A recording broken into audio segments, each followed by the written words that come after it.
Happy Sunday, everyone, and welcome back to another classic pay-per-view watch-along. And to answer Colin Wright's question in the chat, yes, this is the pay-per-view with Stone Cold's head split into 3 or 2 or whatever the hell is going on there. What's up, guys? We are going to watch WWE Unforgiven 2001 tonight. This is something we talked about in the last watch-along that we did, that it would be pretty topical, the fact that it was the 20-year anniversary of the show coming up on the 23rd, and, of course, this was just a couple of weeks after the events of September 11th. So it was kind of an odd pay-per-view because I think the events of that night dictated the finish and the main event here. You got to remember this was also right smack dab in the middle of the invasion angle, which was, not the greatest looking back. And it was an interesting time. I haven't seen this pay-per-view in so many years. I've seen the Kurt Angle victory a couple of times, but I don't recall much about the undercard. I think this is the show that had the famous Chronic and Undertaker Kane match that was so bad we never saw Chronic again.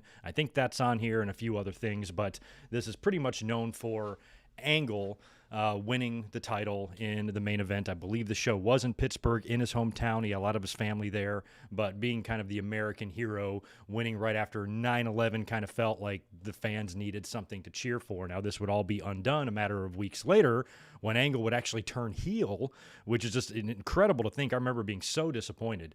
And I think along with, maybe Regal or whatever the hell else was going on there when Austin got the belt back. So it was strange time indeed, but I thought it would be a fun show to look back on 20 years ago.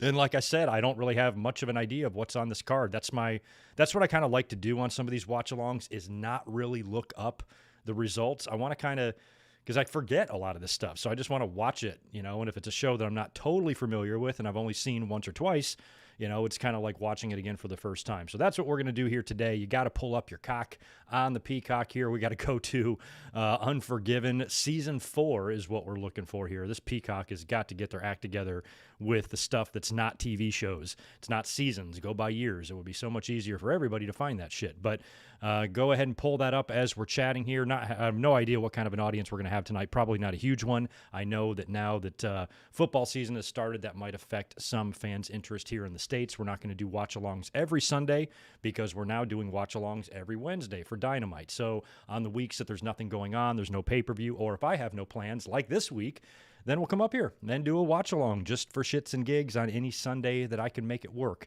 So it'll be a good portion of the Sundays this fall, but not every one. So we'll start taking requests for next month, although I've got a couple in mind already. We definitely want to do a couple of Halloween Havocs in October, so that's going to be coming up then. And then we'll probably do some Survivor Series ones in November. So throw out your requests. We'll start writing them down, and we'll start making a plan for the next couple of months. It's going to be a fun week in wrestling starting tomorrow. Big tag team matches headlining Monday Night Raw. We'll be up here to do a review for that. And then on Wednesday, of course, we've got the Grand Slam Dynamite in Arthur Ashe, headlined by, I should say, Bryan Danielson and Kenny Omega. Cody and Malachi Black, MJF, Pillman, all sorts of great shit. And Rampage is stacked up pretty hardcore as well. And if WWE tries to counter that with a decent Raw and a decent SmackDown, it ain't going to be too shabby of a week in wrestling starting tomorrow. So I'm excited for that. But good to see everybody in here. Barry's here, Raymond's here, Neil, Kyle, My Orlando Adventures, Deshaun Robinson, what's up? We are Pro Wrestling. Thank God you're here in case I have a question. Gerard, Colin, David, King, Jay Lambo, Justin, Tatanani. I always say that wrong. Raymond, I get you already. I'm not sure. Charlie, all y'all. George Morris is here. $5.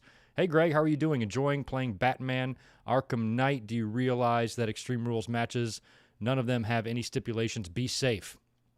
I haven't noticed that, but I haven't paid attention much to the card. I think we touched on that yesterday, that I wasn't sure if any of these matches had any sort of stips. So you would think that they're going to add some, but shit, the pay-per-view's coming up a week from today. Little spoiler alert for you. I thought I was holding off on making an announcement on this because there was nothing I could really do, or hoping that I could switch some stuff around, but I'm actually going to miss Extreme Rules. I don't think it's been a long time since I've not been here. I've been out of town or been very, very busy, or something else has come up where I haven't been able to be home for a pay-per-view, and that's going to take place on Extreme Rules, so I'm going to miss it. You'll hear all my thoughts the next day, but I'm not going to be here to watch it live or to do a live review of it either, which sucks. So, George, there being no stipulations and them even telegraphing a couple of matches, booking the Demon and Roman with Roman and Brock already set for Crown Jewel, it's like, sure, they could do a schmoz or they could protect the Demon and not totally beat him or whatever, but what they're telling you is Roman is going to walk out of that show as champion, most likely, unless Brock shows up, which I think he will. He could show up and cause a DQ or something and fuck over Balor as well. Who knows? But all we know is Roman is going to be champion going into Crown Jewel most likely. So maybe I've picked a good pay-per-view to miss. I don't know. But it sucks that I got to miss it, but I got to miss it. Nothing I can do. It's still going to be a fun week of wrestling, though. Oh, I didn't know that, Barry. You can use the WWE Network for reels. I deleted it off my thing once they switched over to Peacock, so I'd have to pull it up again. Oh, wow. Yeah, that's a good one. We Are Pro Wrestling Survivor Series 91, 30 years from Taker's win against Hogan at the Joe Louis Arena, building I'm very familiar with. I've been to wrestling events there. That was a crazy night. That pay-per-view I did not watch on... Oh, no, did I? No, I didn't watch that. Fuck, I watched one or the other, either that or Tuesday in Texas. I can't remember now. I cannot remember now. Because I remember watching one of them scrambled, and I got to rethink that.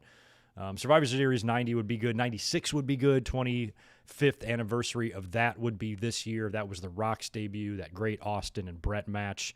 98, Deadly Game wouldn't be bad. 02, I didn't like 02 really. Actually, 02 wasn't bad, but we just did SummerSlam 02. And I've just never been a fan of the Elimination Chamber, like really ever. Halloween Havoc, I think, Raymond, you've... probably not 98. I did a review on 98, but 96 and 97 I really like, and maybe like even a 92 or 93. Those wouldn't be bad. Hell, even 94 with Hogan and Flair. So we'll look at it. We'll come up with something. Backlash 2002, maybe in March, Barry. We'll do that one.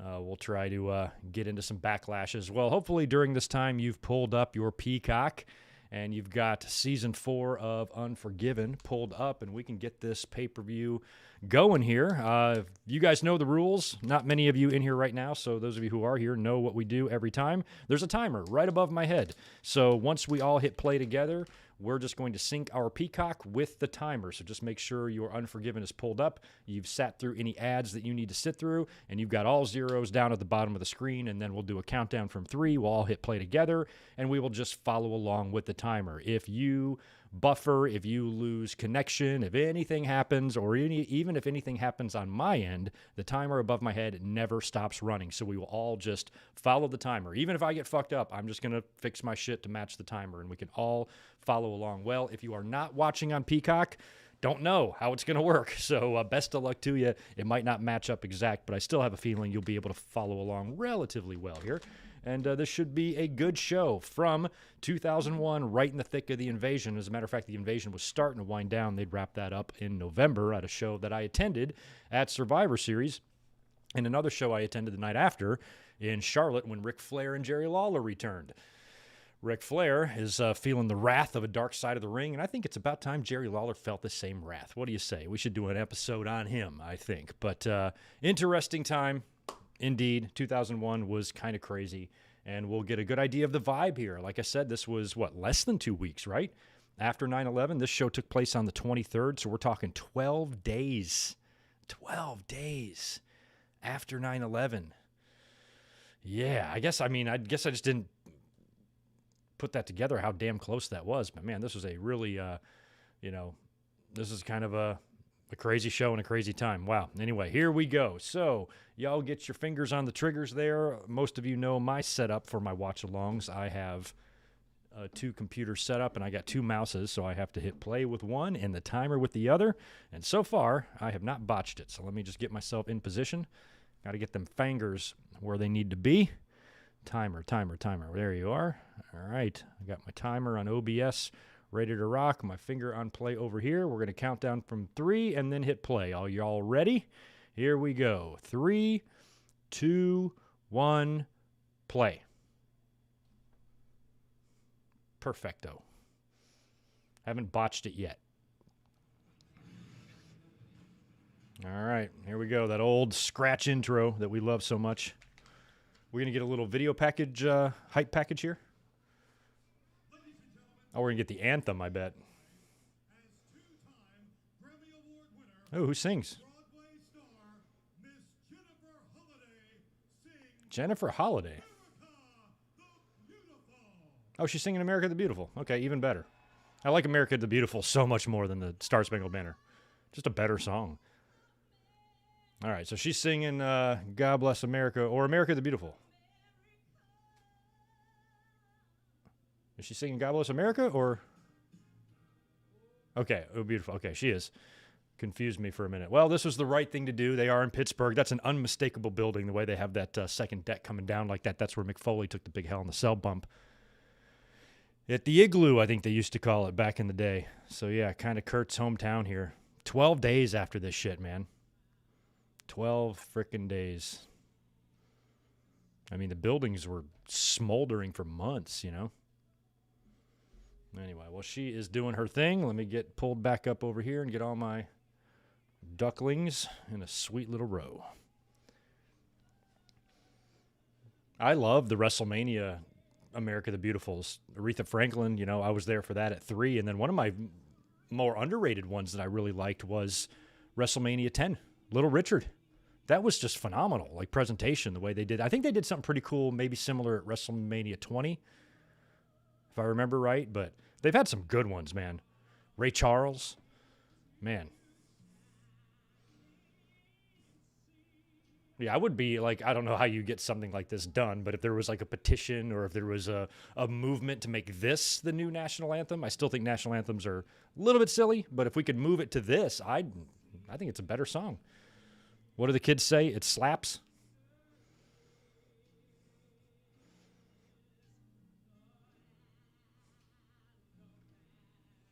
Sang it, girl.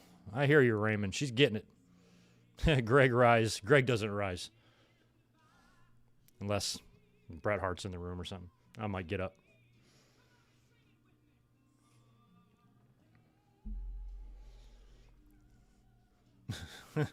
You're coloring right now? You like color? I like color.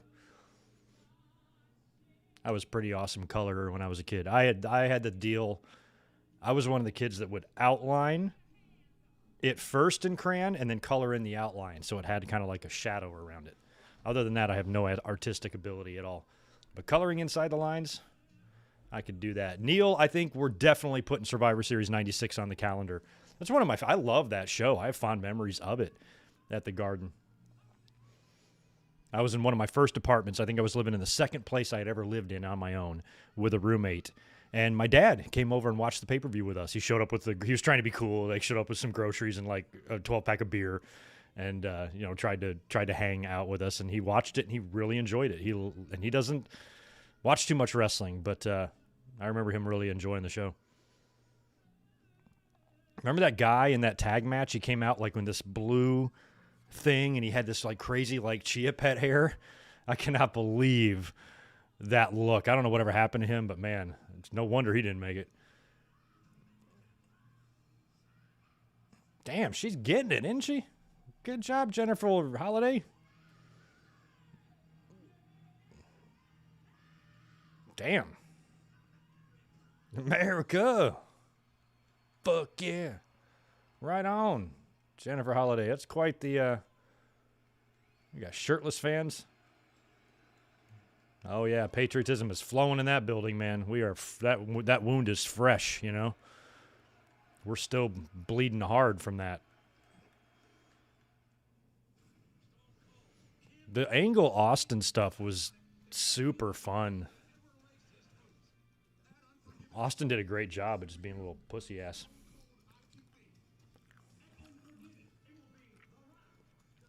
Still think Angle should have won at SummerSlam.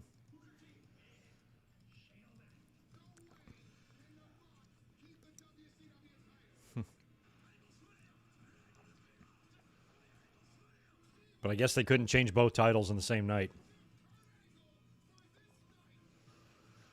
I would have put the belt on Angle at SummerSlam and then put the belt on The Rock here or something. I would have done it reverse, but I guess it worked out that they were in Pittsburgh. By the way, tonight's snacks are Stoner Patch Dummies. 500 milligrams. We'll see. We'll see what happens. I'll eat the whole bag.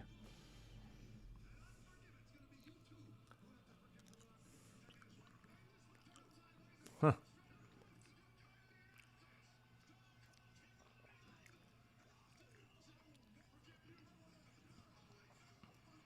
That was so great when Kurt had the ankle lock on him with the blood. Oh, my God. So good.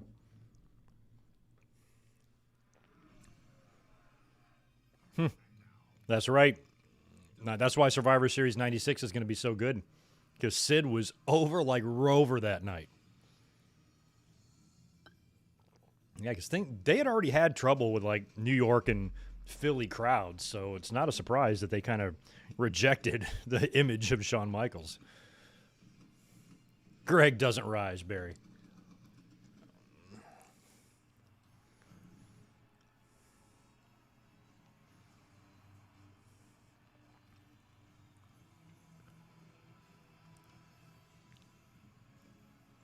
I miss signs, man.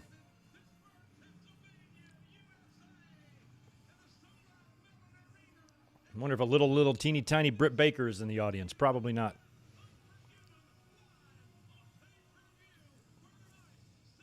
Unforgiven. Now, I remember a couple months later, they wound up changing Armageddon, the name, to Vengeance, right? Because of that's when Jericho won the title. I think that was right here in San Diego. Did you see Matt Hardy spoofing, I don't know, some indie crowd last night, having what's-his-face from Private Party coming out to Jeff Hardy's, or to this music right here? Because I don't think WWE owns it. I've heard this music played on like ESPN and as background music in other places, along with Bob Holly's and a couple of others. So I don't know how that works and who owns that shit, but I mean, I'm wondering technically if Jeff Hardy went to AEW, if he could find a way to use this. I don't know. I don't know the legalities, you know. I didn't go to law school or anything. I don't know how it works. So we got one of the greatest tag teams of all time with Finkel announcing him to the ring and Teddy Long as a referee. All right, so this is, I guess, a inter-brand match. Hardys versus Hurricane, and who else? Oh, Lance Storm. I forgot they kind of changed Hurricane's music. I kind of like the first one better. Oh, I love Helms. I love everybody in this ring.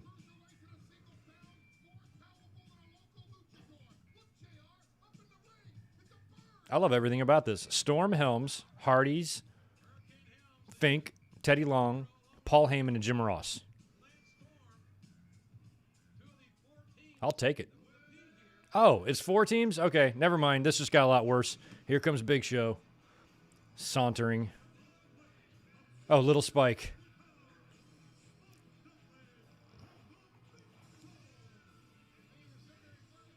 I forgot that they were kind of like a team. Yeah, exactly. We Are Pro Wrestling. They used Lex Luger's theme in the Superstar line. So there's some music that they, I don't know, it's public domain or something. I don't know. And I know there's more examples because I've heard others.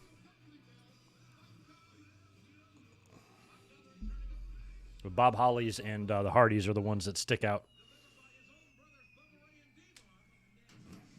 Hell no, Lance Storm isn't boring. He's the best. Lance Storm is the greatest. By the way, welcome if you're just joining us. We're watching Unforgiven 2001. Sync up your Peacock to the timer above my head and follow along. Opening match here. Looks like a 4-way tag of some kind. We got the Hardys, Dudleys, Show, and Spike, and I guess another team, which I love not knowing who it is. I wonder if it's Gold Dust and Booker, I wonder. Oh, no, it's just a... What the fuck? I'm so lost.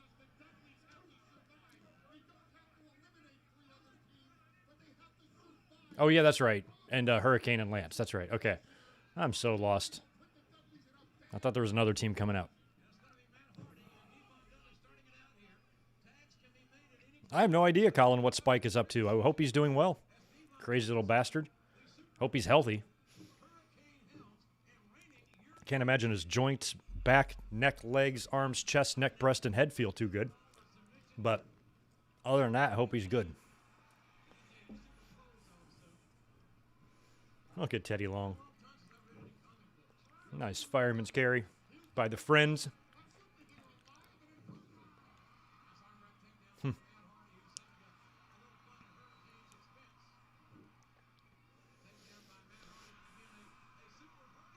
I didn't go to any shows during the Invasion except for Survivor Series. When I saw the end of the Invasion. I didn't go to a ton of shows in 01, I don't think.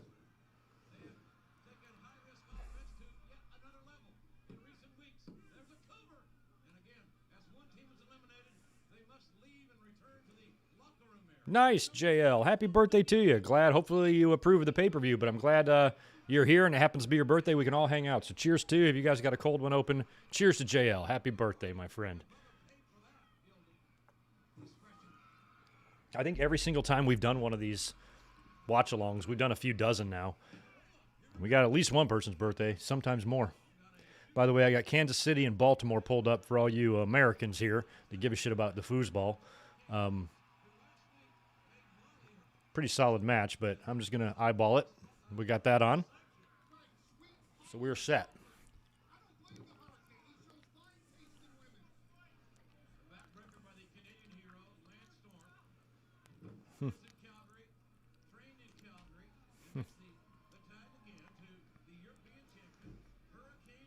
Hurricane Helms. I'm so glad he was able to stay in the business so long. Transitioning over from WCW to WWE and then staying there as long as he did. And even working backstage later in his career. That's awesome.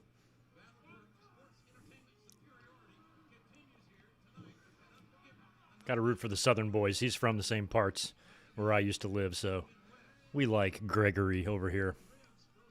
No Mercy 03, I'd be happy to. You know what I love about that show, Deshaun, is I don't know one fucking thing about it. Who the hell wrestled at No Mercy 2003? That would have been, would that have been an October pay-per-view? 03. So what was going on in 03? WrestleMania was, oh yeah, it was 19. SummerSlam. Oh, Goldberg probably. Was Goldberg around? Yeah, Goldberg would have been around. So he might have had a title match on that show. Since he beat Triple H for the title a month before, maybe. I'm trying to figure it out. And I have no idea who the hell the other champion was back then. 03.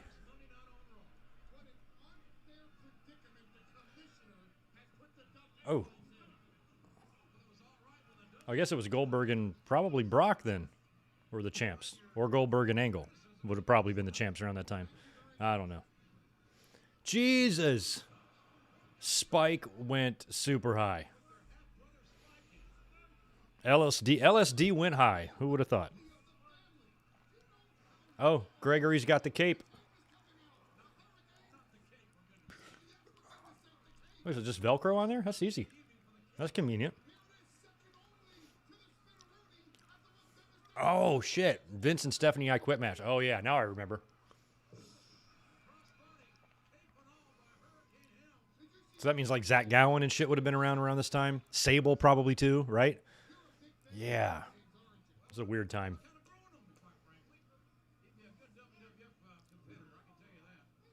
Maybe Piper too?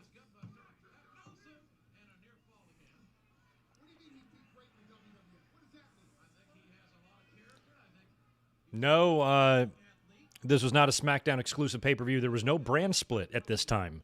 That hadn't existed yet. That didn't happen until the following year. So this was right in the middle of the Invasion. So all the boys worked both shows back in these days.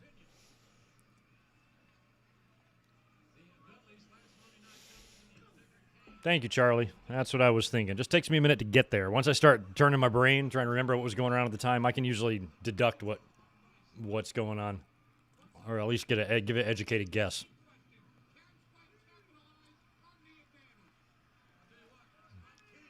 Everything is super sharp up until around 2002, 2003. And then it goes downhill for me. 7-0 Kansas City.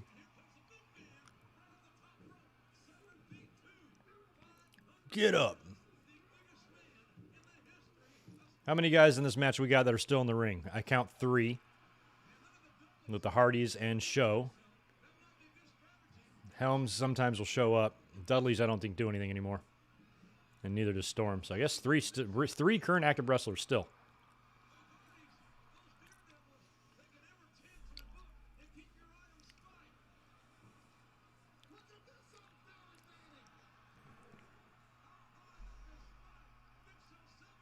Whoa. Spike, there is no way little Spike knocked down 8 guys. Or 6 guys, or whatever the fuck was down there. There were 6 guys waiting to catch him, and they all fell. Spike weighs $132.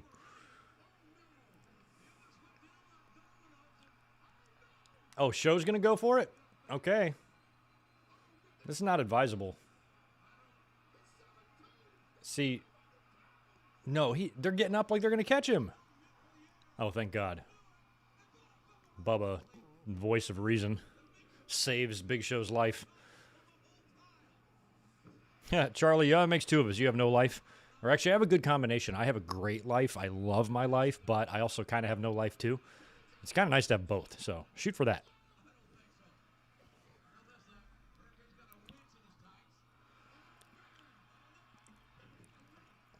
Big Show with a choke slam to Lance. So is that an elimination, or is that... No, elimination. Okay.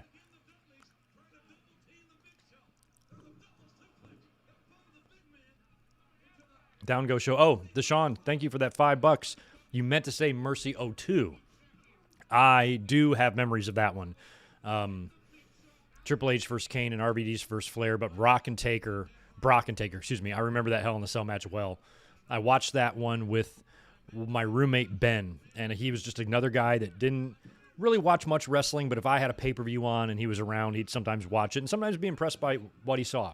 And he watched that whole match with me, and he was blown away by it. He's like, God damn, that was just graphic. I'm like, I know.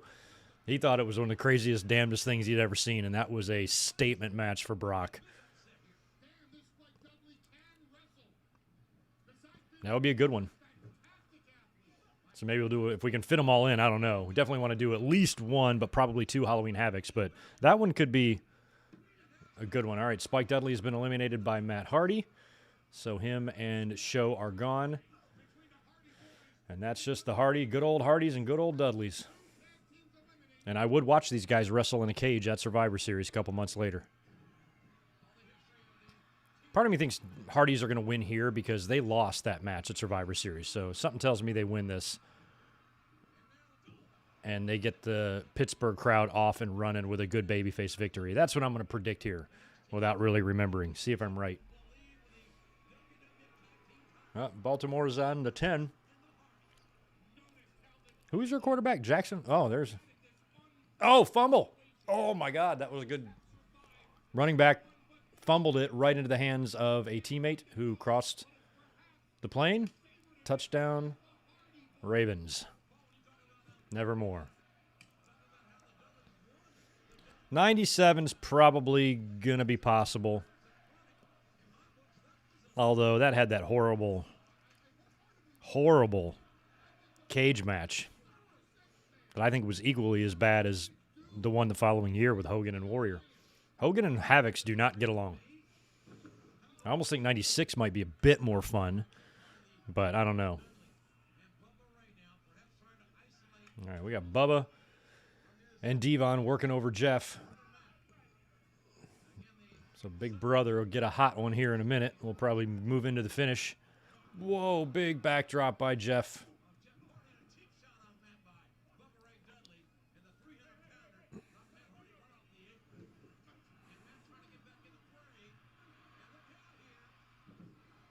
Headbutt into the crotch of Jeff. He didn't even do the what's up. I forgot Dudley's kind of went heel here after the invasion.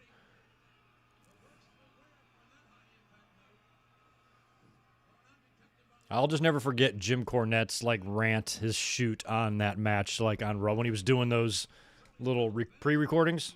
That one he did on that cage match was hilarious because you got to remember that Hogan and Piper shit fest that was in that flimsy ass plastic toy came just a couple of weeks after Shawn and Taker in Hell in the Cell. First ever Hell in the Cell. That just blew people's minds. And then you're going to try to follow it up with those 2 old geezers in an ugly-ass looking monstrosity like that thing that they had built. They deserved every bit of criticism they got.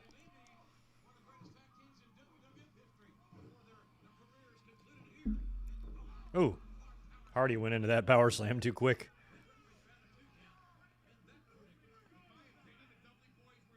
There's a sign that says, I came to see Lita. Where the hell is Lita anyway? She hurt? Or maybe she's got a match later.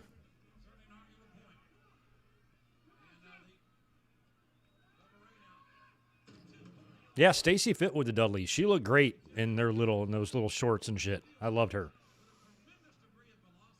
Especially at that time, everything was, there was so much of the women backing up the men and stuff, but she was just an especially good kind of look for them. And she wasn't relying on her puppies or anything. She was relying on her Stacy Keebler-ness, which is all you need, because she's amazing.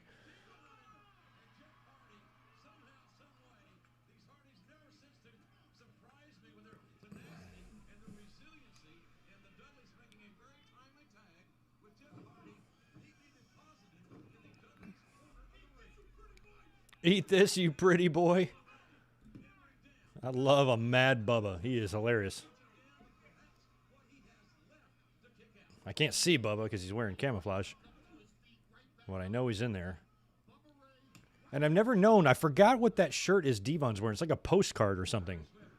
Is that a Dudley shirt? He wore it all the time. I don't recall that merch, but he always wore that thing.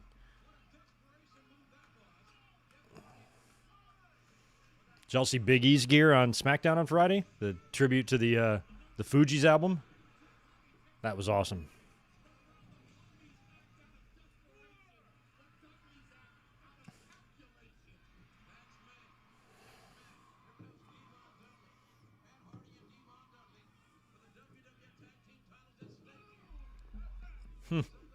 Oh, that is terrible. Matt, come on, tighten this shit up, guys. All y'all.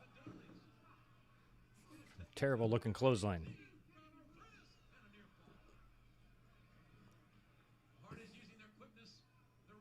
Get Bubba out of there.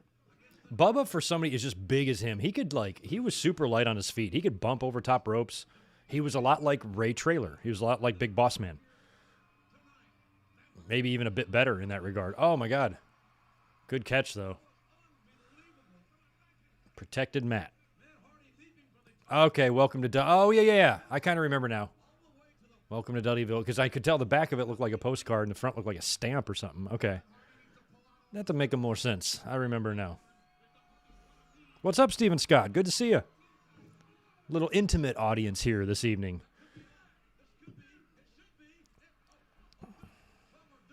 I don't mind the low audiences on Sundays because people got shit to do, but I really want to try building the Wednesday night watch-along. So please tell your friends about Wednesday nights here on the channel, especially this Wednesday. It's going to be something else, man.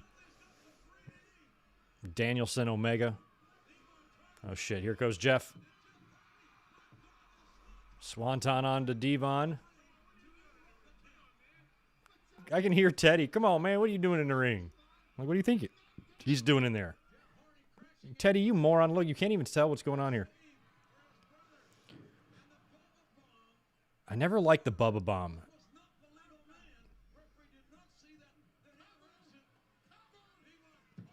Looked like it hurt Bubba just as bad as it hurts the other guy. Oh, I predicted incorrect. I am wrong. Oh, that's right. It was a title match. Shit, I forgot. I forgot the titles were even on the line in this bullshit. Yeah, then I would have known that they won.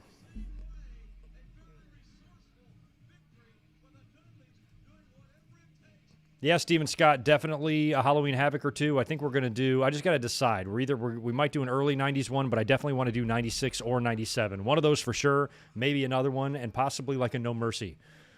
That one in 2002 was mentioned with the big Brock Lesnar and Undertaker Hell in the Cell match, which was incredible. Might be doing that. So we're narrowing it down. But those are top of the list right now. The Dudleys have won it, but they don't look like it.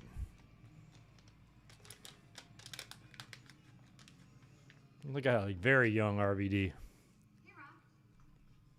Hey, Stephanie. Very young Stephanie. Me and Stephanie are the exact same age, so whenever I see her, I'm like, oh, I used to be young like that.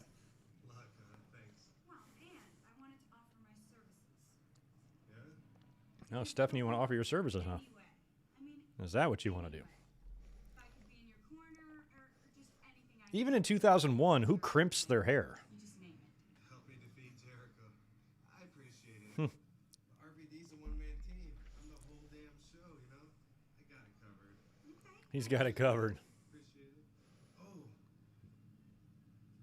Maybe you could help me out with one thing. I can't seem to find a dressing room big enough to contain my superstar status. Is there such a thing? I can't find a dressing room to contain my superstar status. Been there. Yeah? Absolutely.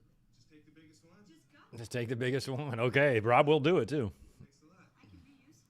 Well, I'll go take care of Jericho for you. How's that? All right. Thanks, Steph. No. Thank you, Rob. Stephanie, what do you got going on there with Rob? Oh, Lord, Michael Cole and your frosted tips are going to talk to the Angles. Will you guys please put him in the ankle lock and break his little twiggy-ass ankle?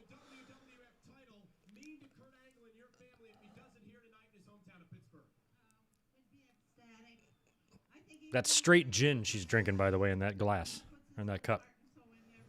Especially in front of the Pittsburgh people. And he'll go after that WWF belt like he went after the Olympic gold medal in '96. Also here with the entire Angle family is Kurt's brother Dave, and you know Kurt has been through adversity before with neck problems. It's like Vince interviewing the Hart family at ringside. He re-injured his neck at the hands of Stone Cold Steve Austin. Now Kurt has not been medically cleared to compete here tonight. I can't remember, but I think Eric Angle got in some trouble, did he not? Did your brother make the right decision? Look at Michael Cole, Frost Top Cole. He's like a lost fucking Backstreet Boy. Been missing since '98. Here in his hometown of Pittsburgh with all this crowd behind him, and the Angle family here as well. It's going to be an exciting evening. It's going to be an exciting evening. I can't hear you. It never goes well when they interview people in the front row. They don't know how to say anything. Where do I put my hands? Like Ricky Bobby, like where do I put my hands? Oh, Saturn taking on Raven with Terry. Oh, Moppy, I forgot. This is around the time of Moppy. You mean I have to watch a pay-per-view with Saturn on it, but not Moppy? Oh, they wood chipped him.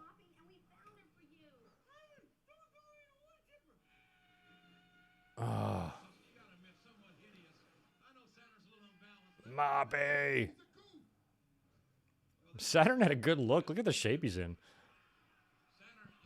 I still hate when people wrestle in jeans, but Moppy.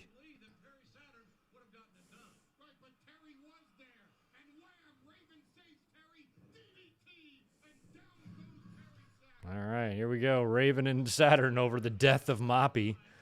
Justice for Moppy. We do need justice for Moppy. Oh, Terry Runnels. She was something else. Her and Dustin's daughter, Dakota, I don't follow her or anything, but I saw her pop up on Twitter. She's getting married. She's a, full-grown adult and everything. It's so amazing how time flies. She was so little back, in the Attitude Era. It's like Noelle, Foley, same thing. They're all grown up.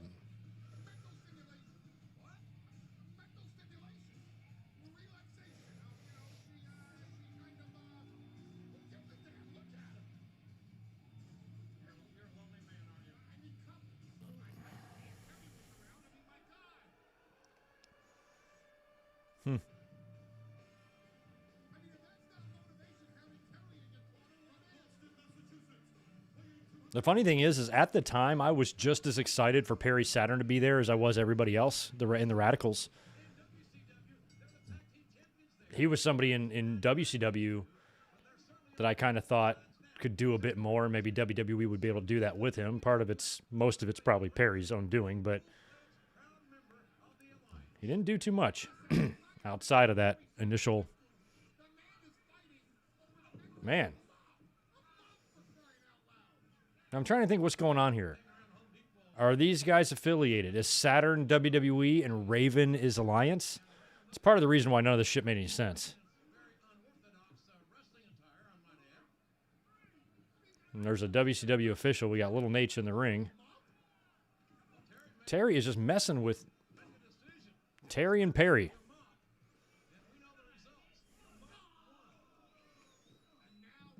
We just saw Terry a couple days ago on the Dark Side of the Ring episode. Shockwaves still coming in from that.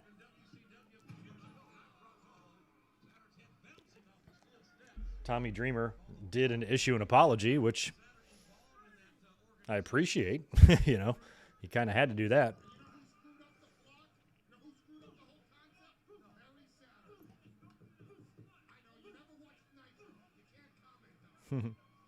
I watched Nitro. I liked Saturn.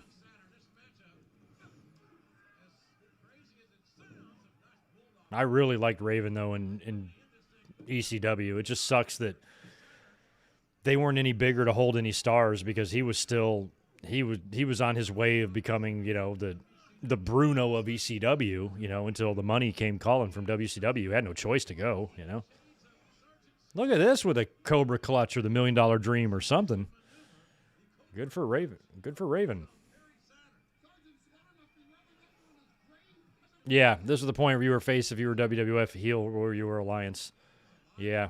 Isn't it funny, too? We Are Pro Wrestling. You'll remember this probably better than most in the chat, but it didn't start that way. During the buyout, during the simulcast, Shane was the big baby face, and Vince was the heel, and he was scared shitless. Then at WrestleMania, they had the big father-son match, and Shane was babyface all over that. And then it was right after that they just decided, oh, we got to switch this because we can't have these guys being the babies. So they flopped it around. Next thing you know, after everything that Vince did with the Trish stuff and the Linda drugging and everything he did to Shane, he somehow comes out babyface in that, and now Shane is the dirty heel. I remember it was tough to kind of get used to at first. And Vince was still Vince throughout all of that. A lot of the talent was saying they weren't fighting necessarily for him, but for them and the company and that sort of thing, but still.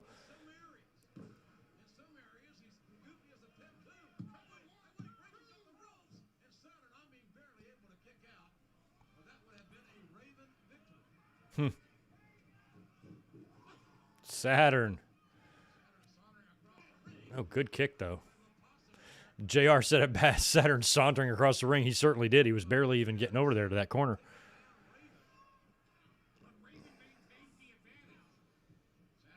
Yeah, Raven, I think, had a better run in TNA than WWE for sure.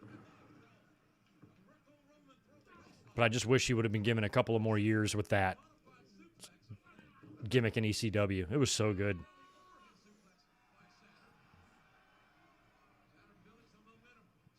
Wow.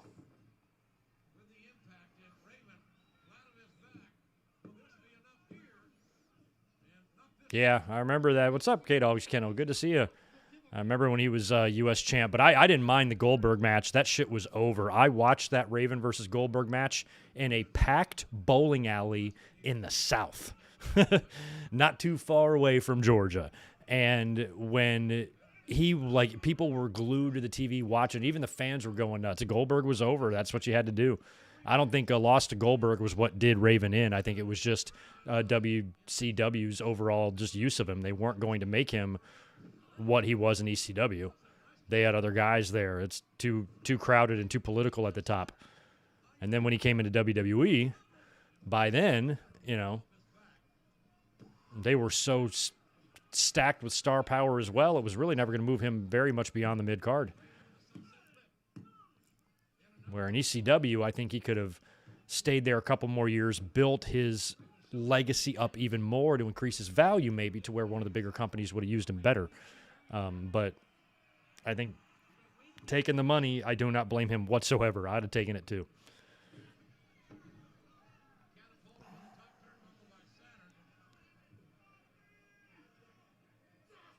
Ooh, love that fisherman twisty suplex thing. And he got him. Nice. It's a good-looking finisher. I don't know, K-Dogs Kennel. I don't think Kevin Nash was the right guy to end the streak. No. I don't. I love Kevin Nash, though. All right, in between matches here, I'll be right back. I'm going to let my cat out of the closet and see if he wants to hang out with us. I'll be back in a minute. Don't leave.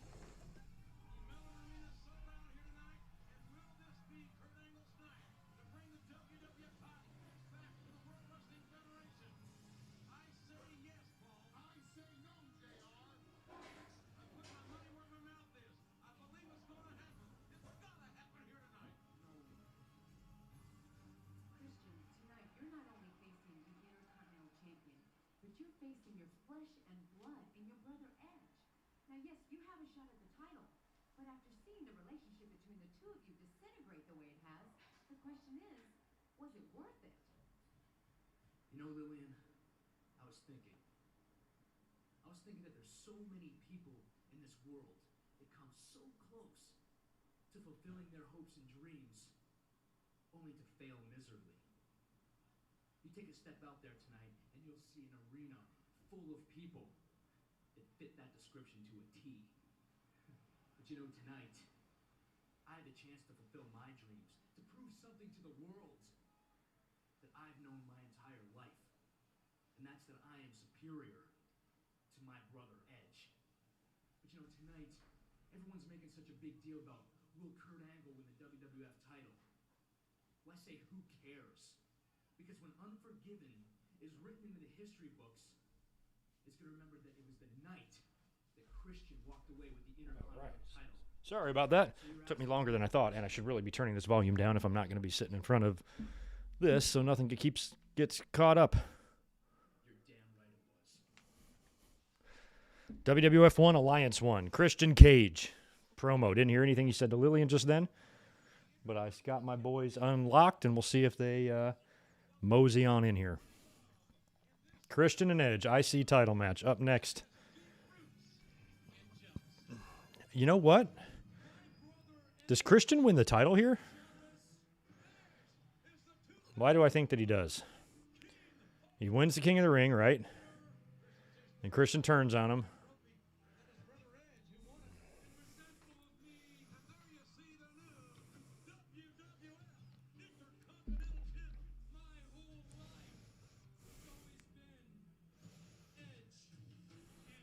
Neil, I don't recall what D'Lo and Val was up to around this time. Val Venus would have been coming off the right to censor the year before. I think he did go back to being Val Venus after that. He might have been hurt here. Same with D'Lo. I don't remember. Neither one I recall being a part of the invasion.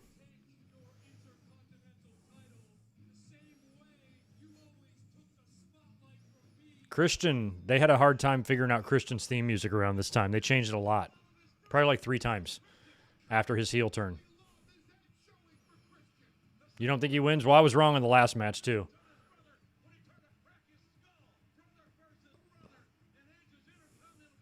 Oh, yeah, you're right. He doesn't because Edge goes into Survivor Series, I think, in that match with Test, where they're both champs.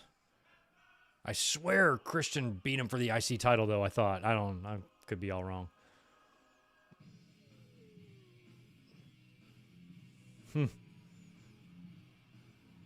Christian was great. Even though he's wearing a red mesh shirt.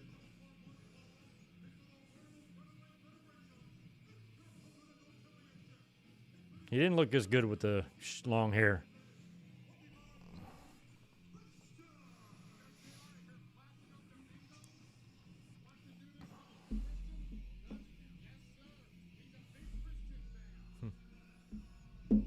This weird-ass music he has.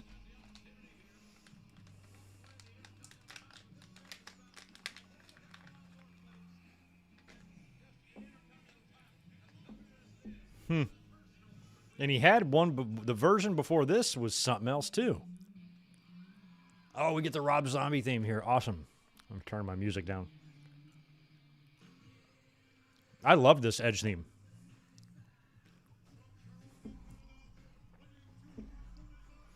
Okay, so I am right. Well, Edge must win it back or something, because I swear he's got the IC belt at Survivor Series.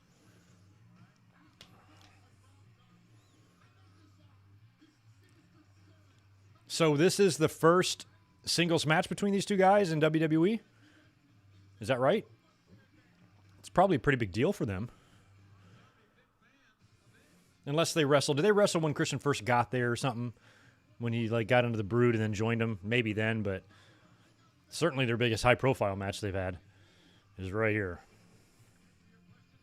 Look at how young Edge is. It's ridiculous. Looks like he's 19.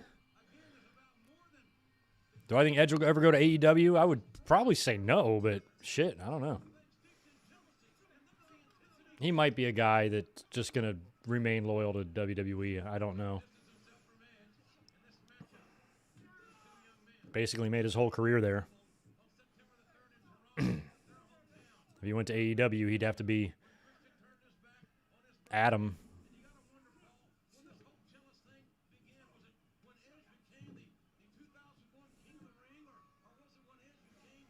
Okay. Thank you for that, AJ. So a ladder match at No Mercy the following month. Nice. Yeah, he did. Test had a good 2001. I always liked Test. I was always a Test fan.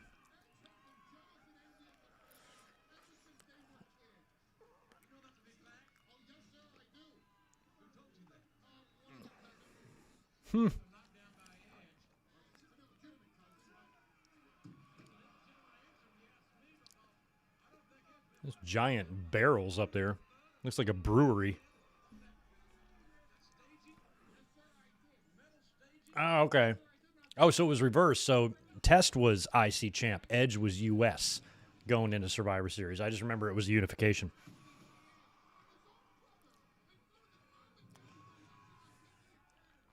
Yeah, if Edge ever goes to AEW, I'm thinking it's like after his in-ring career and to do something like what Bret Hart did. Go out and present a new championship to somebody. Something like that. Being there to be a full-blown part of storylines and angles and stuff. He's probably very grateful and gracious for all that WWE has given him. So I don't see him doing it. But once his in-ring career is done and he's can do whatever he wants type of thing, I see no reason that he can't make an appearance over there. Andre's last U.S. appearance, I think, was for WCW, Andre the Giant, which is really weird to think about, but it's true.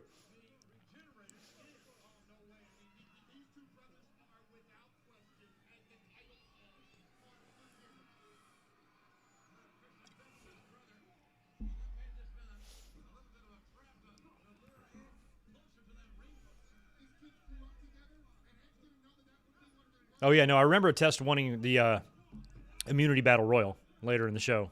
I remember that. I did a review on Survivor Series 01 a couple years ago.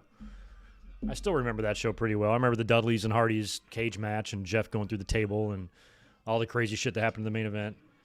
I think Jazz made her debut on that show and lost or something. So all sorts of shit went down.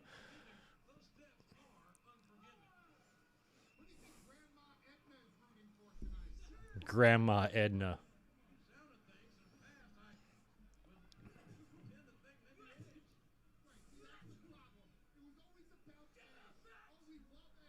I think Christian had an okay run in TNA Impact. I mean, he was put on top as soon as he got there, like most guys were, but he was just one of the first early ones to do it, to jump over there. And I remember he immediately took on Jarrett and won the title, like immediately upon entering. So, yeah, he had a great run in TNA Impact. But if you combine his entire WWE career into one run, it's hard to top that. I mean, this is a guy that made history and changed the business with certain ladder matches at WrestleManias and SummerSlams and huge pay-per-view events with millions and millions and millions of people watching him.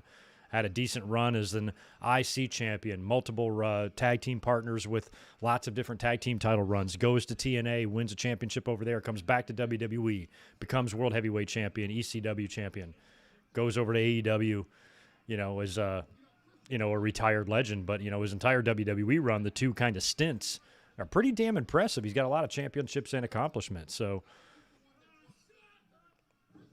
he's a Hall of Famer.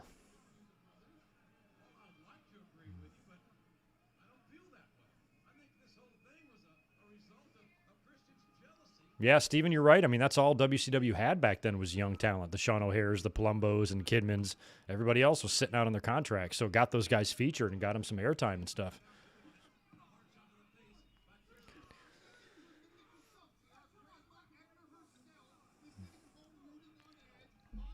Grandma Edna herself.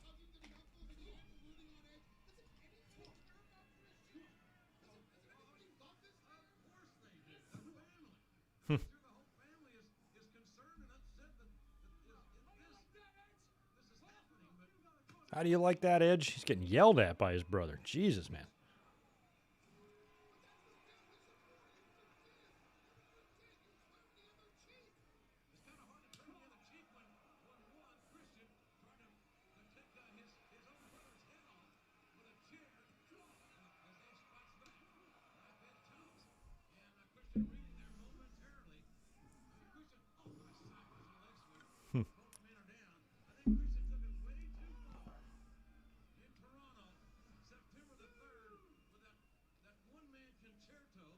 Oh, that's when it took place. Oh, it was in Toronto, too, when that turn took place, the concerto thing? That's cool. Quite frankly, I can't. I mean, these guys were as good as any tag team combination I've ever seen in my tenure here in the WWF. And Edge drove his own brother to these lengths. I understand your passion for your point. What? Shelton's Benjamin mom was Thea? I remember that. I remember Thea. That was really his mom? Compromising position on the top turnbuckle. And this is one of those high-risk moves that could Or is that just a joke because they brought his mom out on WWE back in the day? I never knew that about. How come they didn't? If that was for real, how come WWE never shut the hell up about that? predicament that he's in. The look on his face tells that story. High risk here for Edge, the Intercontinental Champion. Ooh. At least he landed on his feet. Oh, big pinning German there. All your shoulders are down, though, dudes. Get your asses up there. Yeah, we got Canyon as the next dark side of the ring. Hopefully the one after that will be a little bit more lighthearted because Canyon ain't going to be pretty. Is Edge busted open? No. Oh, he is. He is.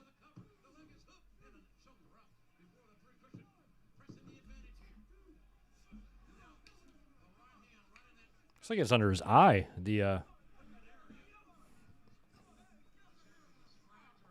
Oof, yeah, it's never good to have a bloody eye. Jesus.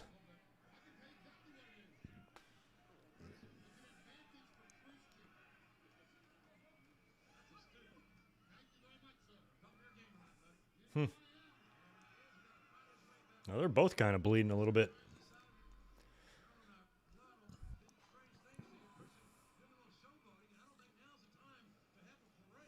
Hard right hand by Edge. Edge fighting for his Intercontinental title. Trying to put his brother. Oh, double high cross. And maybe these two guys would get this out of their system in this match tonight, and maybe they would get back together. Never gonna happen.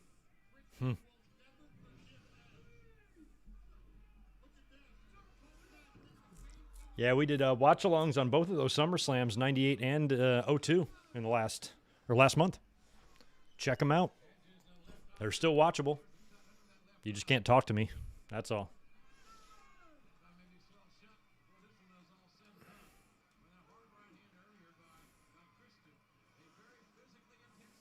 Oh, yeah, nobody was saying the plane ride from hell was the darkest. It's just a dark episode, you know, and you find those. Because that's why it's called Dark Side of the Ring.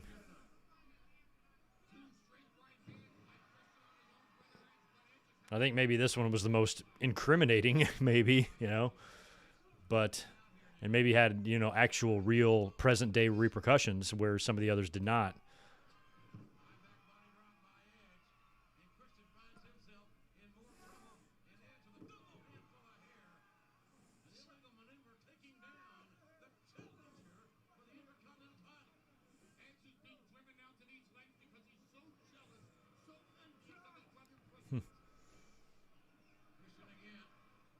Edge, man, his legs were so long and limber. He's just doing some back kicks and knee strikes and all sorts of crazy shit.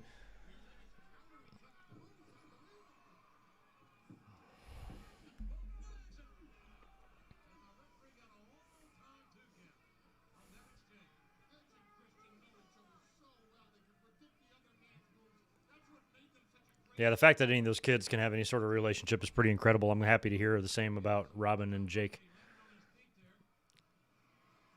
Where is Edge going? Go down and hang out with Hornswoggle. I hope Kurt Hennig didn't take a shit under there. You can hear him fucking with the mics under there. He's on the other side now. I mean, was that necessary? You could have just crawled.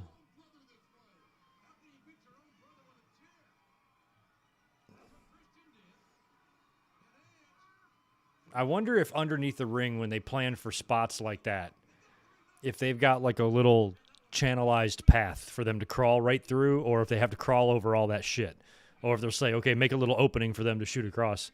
How does that work? Any WWE ring crew people in the chat?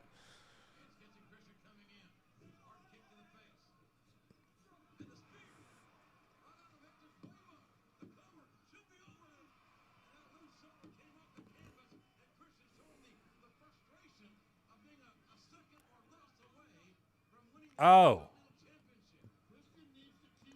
The person who played Shelton's mom. Oh, okay.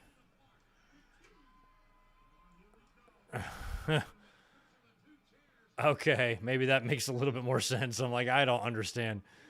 I can't recall what Thea looks like. I just remember as soon as you said 90s show called Thea, I'm like, yeah, I remember Thea.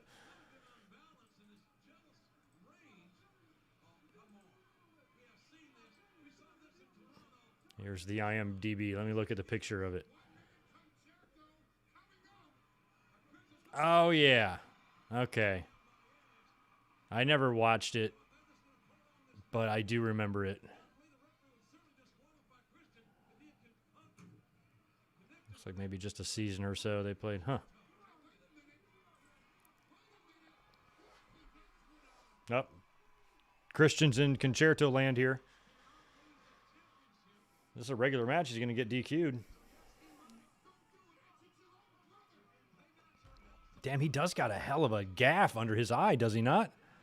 Oh, and that referee, who's that, Patton? You little bastard. Oh, and a low blow by Christian. He's not going to win that way, is he? He is. With a low blow from the chair. Busted nose on Christian. Busted eye on Edge. That was a match.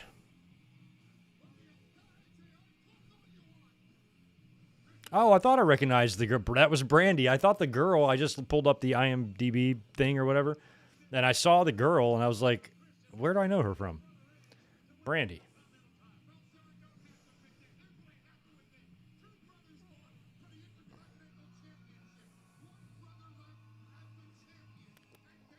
I was an Aaliyah fan. I liked Aaliyah. She was from near my hometown in Michigan.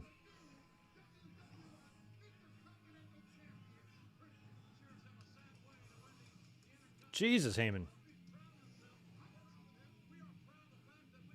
Look at Heyman where, boy, times have changed. He's wearing his phone around his neck.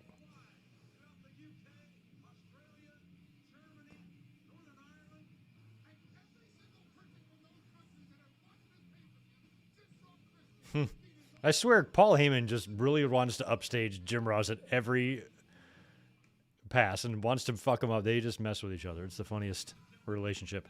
Oh, here it is, guys. Here it is. Chronic against Undertaker and Kane. I forgot Stevie Richards brought them in.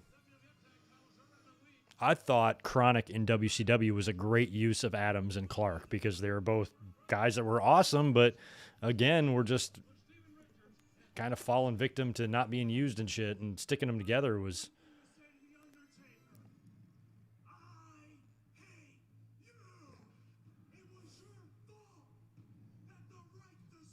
Oh, so he blames Taker for right to censor. Interesting.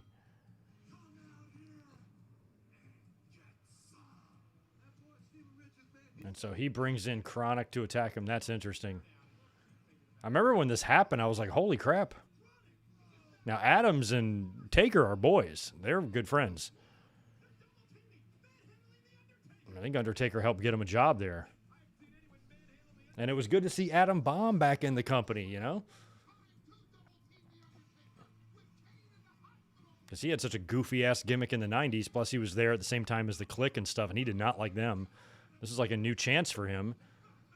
And apparently, I have not seen this match since the night that it happened, but apparently this match is pretty damn bad.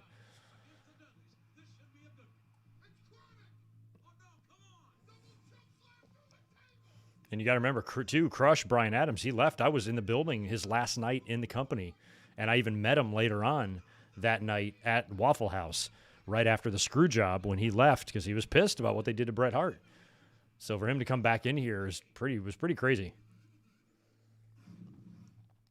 Well, guys, in the past 3 weeks, Steven Richards has been hell-bent on making your lives a living hell, destroying the both of you, and tonight, Steven Richards... It was like Undertaker and Kane versus 1/3 of Demolition. That's pretty awesome. Oh, we got 14-7 game over here on the KC Baltimore affair. Look at Coach. Is that Steven Richards seems like he is obsessed with reminding everybody that I got rid of the RTC.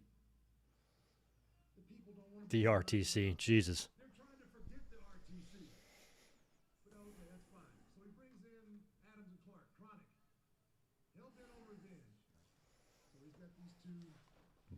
Yeah, season 4 of Dark Side of the Ring. I don't know. Season 3 covered a lot. So we got to start, all the big ones have been done. The Owens, the Benoits, the Savages, and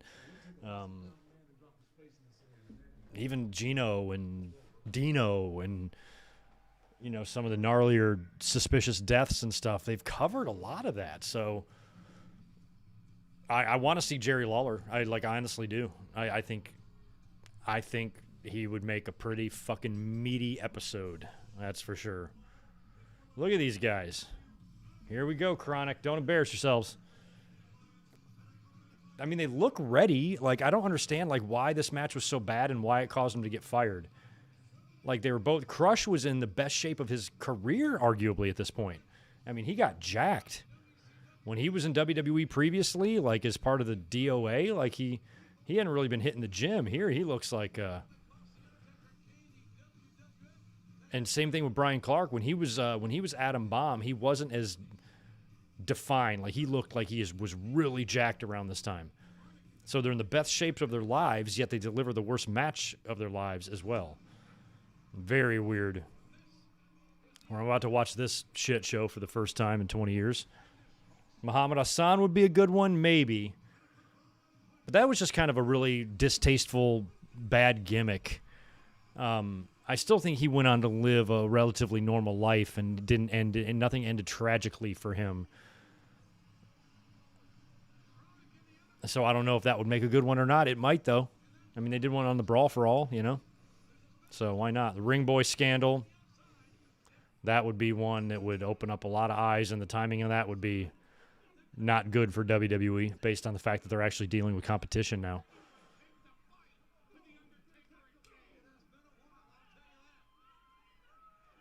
Well, let's see how this goes here. They're brawling on the outside of the ring. Let's see how ugly this really gets. Bryan Adams looks like he fell down kind of awkward there.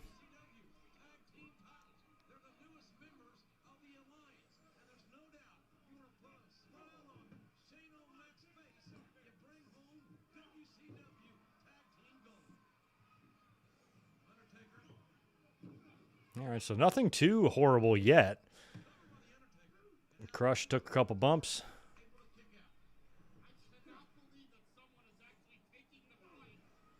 Oh, yeah, they already did that one, right? Or they did something about it. And Barry O has passed away as well. Or that might be... I'm trying to... Getting those ones confused. But it was all kind of encompassed in a lot of the sexual assault stuff with Mel Phillips and Patterson and guys like that.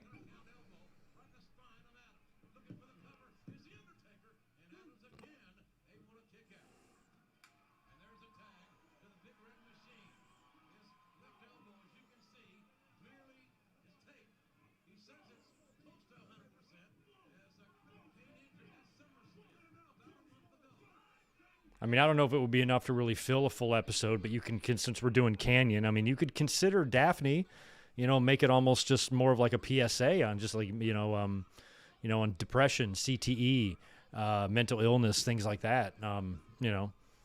They definitely interview enough people, that's for sure.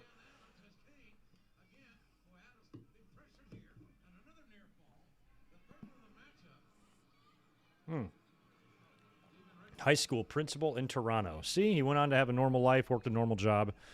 Could have made some money in wrestling had they not stuck him in the most horrible gimmick of all time. Okay, that was a terrible-looking backbreaker by Adam, so I guess if Vince and company are back at the monitors right now watching this, they're like, oh, yeah, this guy's suck. Art Bar, yeah. Yeah, well, Undertaker was still in American Badass mode at this point, wasn't he? Was he not? So... He was all about America.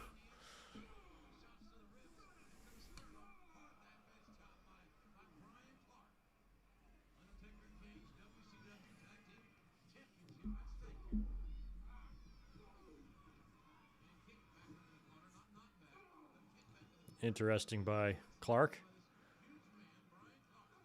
I remember when there was some rumors in like 99 of there being two Kanes. Clark was one of the guys rumored to be the other Kane.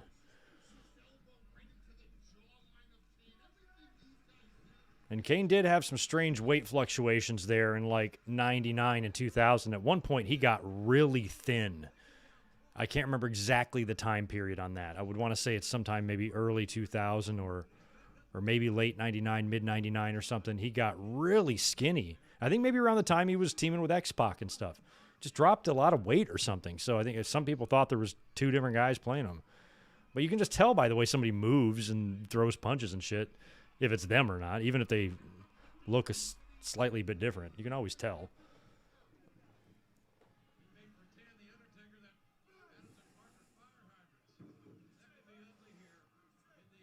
I remember back in my hotline days having a passionate argument with a fan that was, I've never seen somebody so insistent that something is for real when it's just clearly not.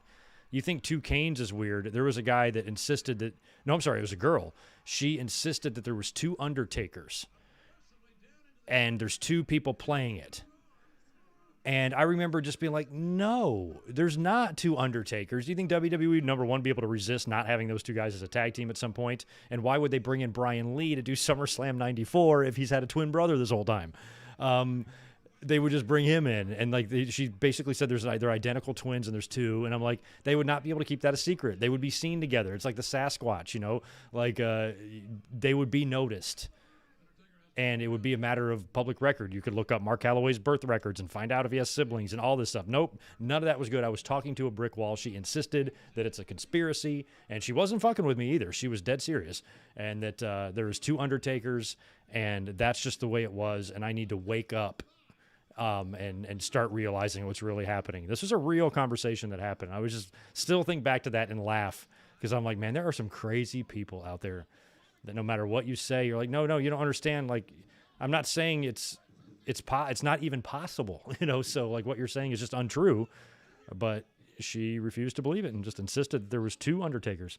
I'm like, well, what about all the times he got injured?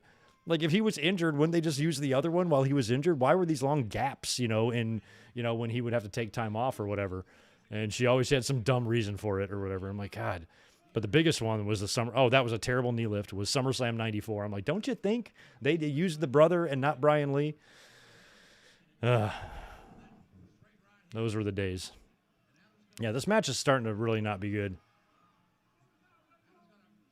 Some just sloppy, slow, shitty-looking contact. Oh, I think that post shot I do remember. Watching that night, I'm like, what's going on here? That post shot that Bryan Adams just took, he just walked and bumped into the post and then tried to sell it. Even the fans know this is the drizzlings, man. God. Some ugly shit. Now, I forgot what happened. We Are Pro Wrestling know the story on this. Did they get fired immediately or did they work TV and then be done? Was this it for them? Or I want to say they worked one more TV or something. Look at that terrible kick by Adams. I don't know what was worse, this or the Triple H and Scott Steiner match from that pay-per-view in like 03. Or Rumble, I think it was. Yeah, Taker's getting a little frustrated, you can tell, huh? Yeah, like the two Warriors thing. I'm like, no, you know. You can still tell it's him, even if his hair is shorter. You know, it's still, even with the face paint and the short hair, you can still tell that that's Jim Hellwig. It's his voice, it's his face, it's his body, even though it's a little smaller.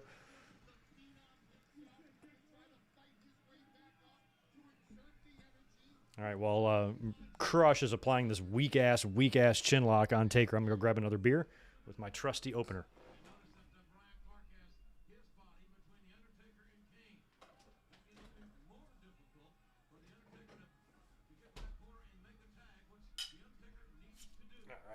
All right. Fresh one.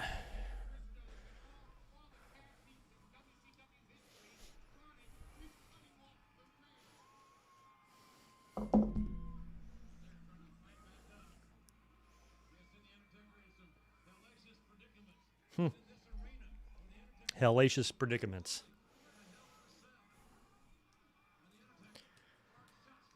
Okay, so Clark was just flat out released and they sent Adams down before he requested his release. Okay.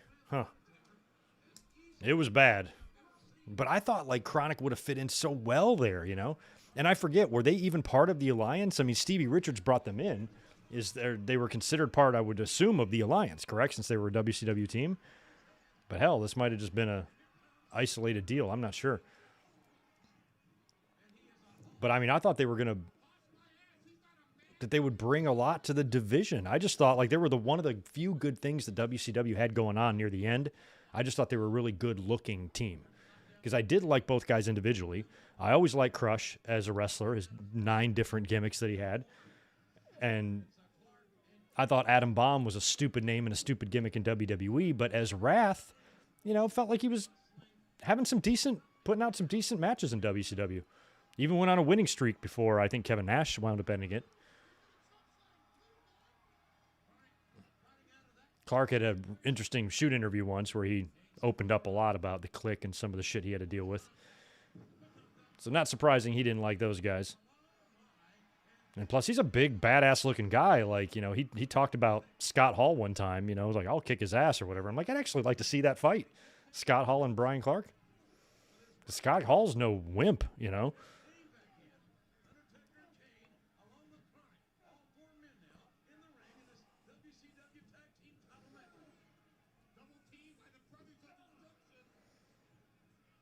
Kyle, what's up? Unforgiven is not bad. Right now, it's not very good because we're watching Chronic versus Taker and Kane, and this is brutal. Ugh, these guys are just bumbling. All right, they're going to put these guys down. Turn around, Clark. Eat this. Choke slam. Here's Richards. Or maybe this just goes to a DQ because they can't.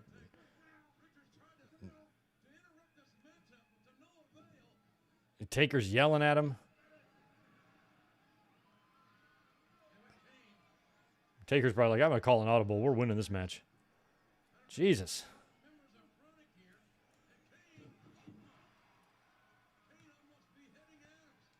Yes, put him down, please. Let's end this.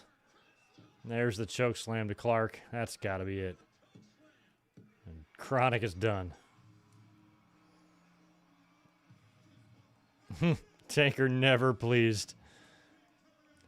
Don't worry, Taker. In about 15, 16, 17 years, you're going to be in the ring in Saudi Arabia with this bald dude. Kind of looks like me, but less handsome. And it's going to be a lot worse than that. You wait, Taker. It's coming. Oh, nobody's debating Scott Hall's sainthood. We all know what Scott Hall's capable of and has done. Stevie looks, a little kiss to the top of the head from Kane. Don't breathe in that hair dye, Kane. He's using the same shit that your dad, Paul Bearer, wears or uses.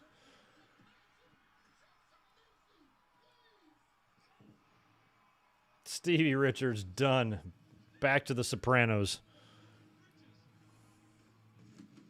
Oh, Chronic's finisher was called High Times. That makes sense.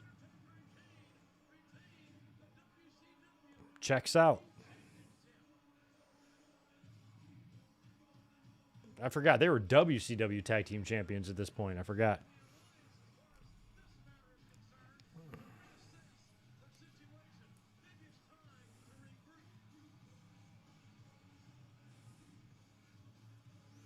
Well, they're keeping rolling. I like Rob Zombie better than Limp Bizkit.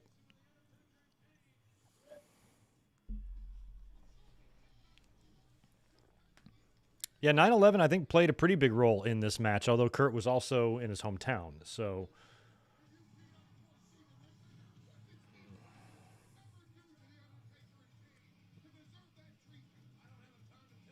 what did Steven Richards do to deserve that treatment? Run in the ring and attack them? Seems like that would be a reasonable reason to fuck him up.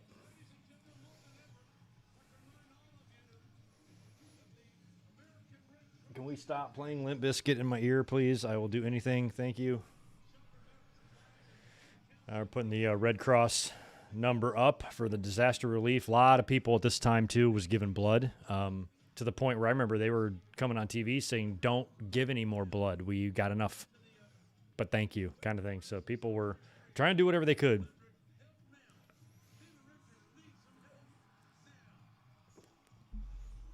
Yeah, as much as I don't like Limp Bizkit, I probably don't like Kid Rock even more. So, yeah, I agree with you, Ben. That's it. Look, what I'm trying is, tonight we bring back the WCW Championship where it belongs, with Back home. Oh, what's it, a handicap match or something against Rocky? Taz. Taz, why are you wearing a WCW shirt? Yeah, that was a nice nice little look at Chronic there. See you later, guys. I was always a fan of both. It sucks that it didn't work out.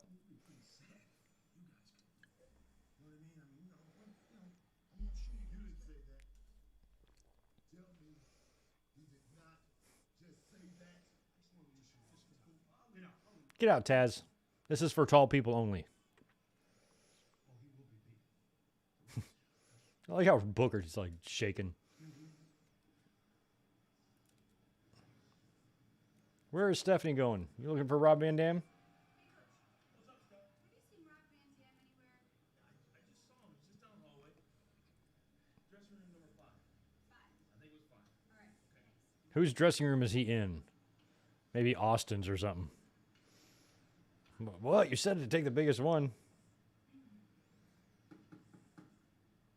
Rob, it's Steph. Listen, I know you told me that you didn't want me to get involved in your match tonight, but Oh, God. It's going to be Jericho, isn't it? to let you in on a little secret. See, tomorrow's my birthday. Oh, it's your birthday tomorrow, Steph. The best birthday present ever. If you would not only humor That's right. I think I'm like 3 weeks older than Stephanie. Jericho tonight. That makes sense. See, I see something special in you, Rob. You've got a lot of talent. I didn't know that, Ben. That's funny. He does. He's probably pretty good at it. And if you were to defeat Chris Jericho tonight, I guarantee that your experience in the Alliance will be a very pleasurable one. So, Stephanie, you're such a you-know-what. birthday for me? Birthday, huh? Uh-oh. How old are you gonna be? 37, 38 years old? 37, 38. I'm gonna be 25. Yeah, 25. How old you were, not know how many men you've been with in the last week. Oh, Jericho. Yeah, that's great. I'll bring the cake. I'll bring the party favors. I'll bring the balloons. Huh. Actually, it looks like you've got the balloons covered, don't you? Oh, my God. They're all making fun of Stephanie's chesticles after her procedure.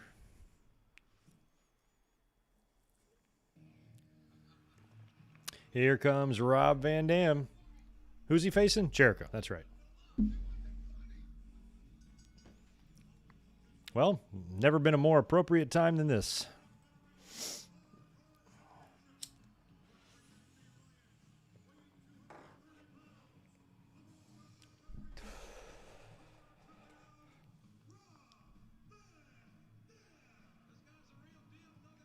What does that say? Oh, Mr. Pay-Per-View. I'm like, what is that sign? Timmy White, referee.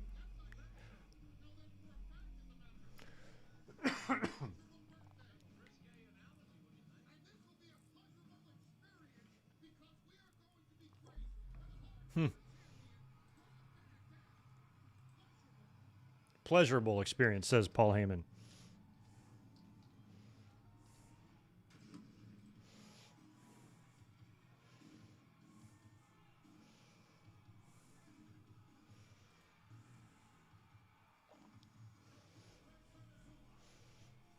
Yeah, Raymond, she's not lying. That year would have been her 25th birthday. Jericho said she was 37, 38, which back in those days was an insult. For me, that would be a compliment. I am a Van Hughes mark.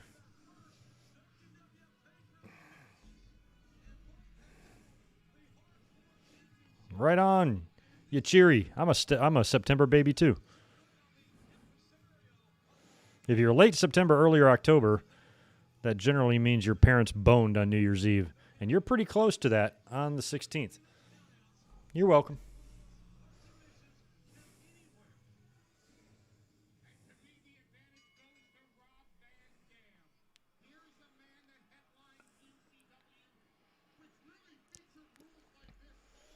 Oh, really, Ben? This theme they used is on the Bad Blood 03 version.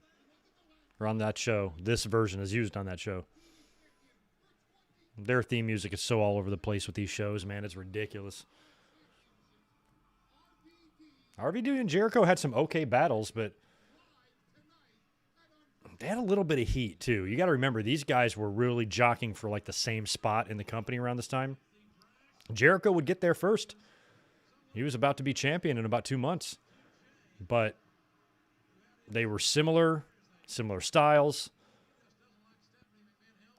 I think Jericho had a better career. I think Rob Van Dam was more athletic.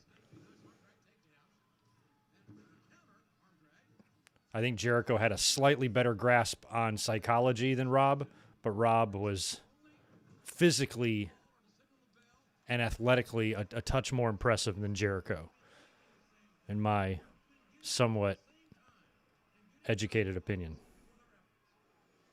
But Jericho still had the better pro wrestling career.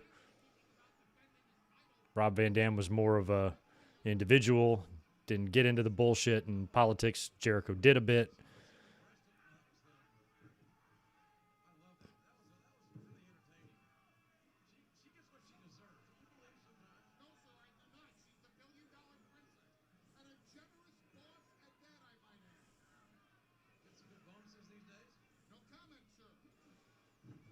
That was a good comeback Jericho had.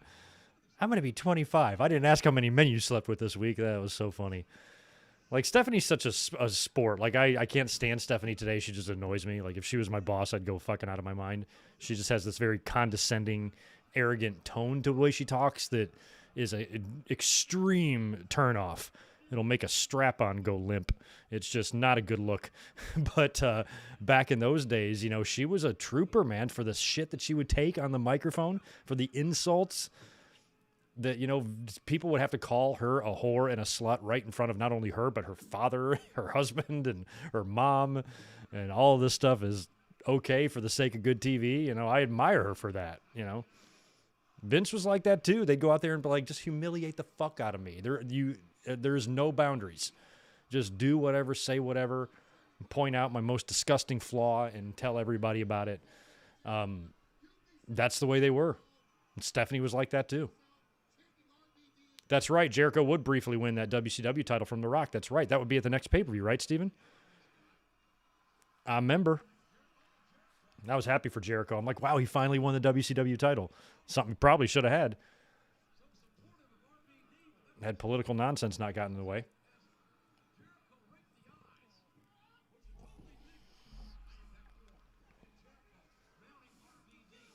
Stephanie was attracted to everybody. Yeah, she had maybe a thing for Jericho. They would team up later on. I mean, Jericho made fun of her for 2+ years on TV, and then they would wind up being heels together during the Triple H program. But she had the thing with Kurt Angle, too, the year before. And now she seems to be throwing herself at Rob Van Dam, and her poor husband is at home. Or no, they weren't married yet. But her on-screen husband is at home. Damn, Jericho did slap Rob Van Dam. Funny thing, too, about these guys that makes them so interesting is that they're a lot like Brett and Kurt Hennig in a way, too. You know, they have a lot of the same similarities, same size, and it would be really interesting who would win the fight. Because both are tough. You know, Rob Van Dam's knows martial arts, and he's a tough dude, and he's not scared of nothing. And Jericho knows how to fight and wrestle. And I think if they got in like a shoot in the locker room, fucking be the stuff of legend, man. I'd love to know who would win that. I think they're cool with each other now, but there were a few times I think they had issues. Whoa. I thought Jericho was going through for Northern Lights, but more of a flapjack, I guess. Yeah, and Rock would call Stephanie a $2 slut, and Jericho would have that whole drawn-out trash bag, filthy bottom-feeding, whatever the fuck, you know, all that stuff.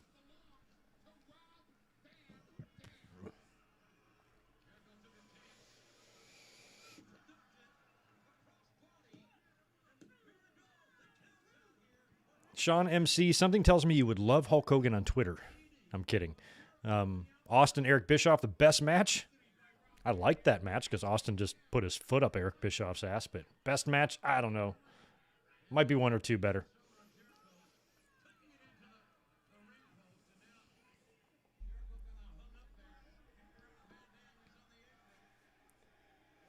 I always loved his twisting leg drop that Jericho had scouted. I was just about to say, It was literally just about to come out of my mouth. I love this move that Rob Van Dam does, but Jericho should be smart enough to see it. And sure enough, he moved. Incredible.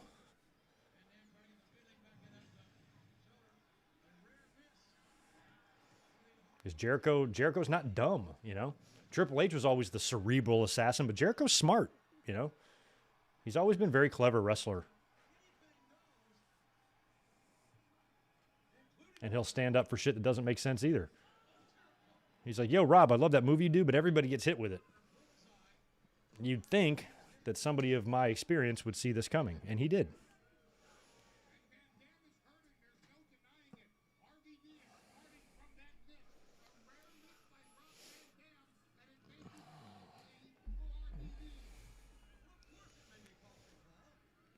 There are definitely things to respect about Stephanie. I give her a hard time, but she's not a completely worthless human. She's not.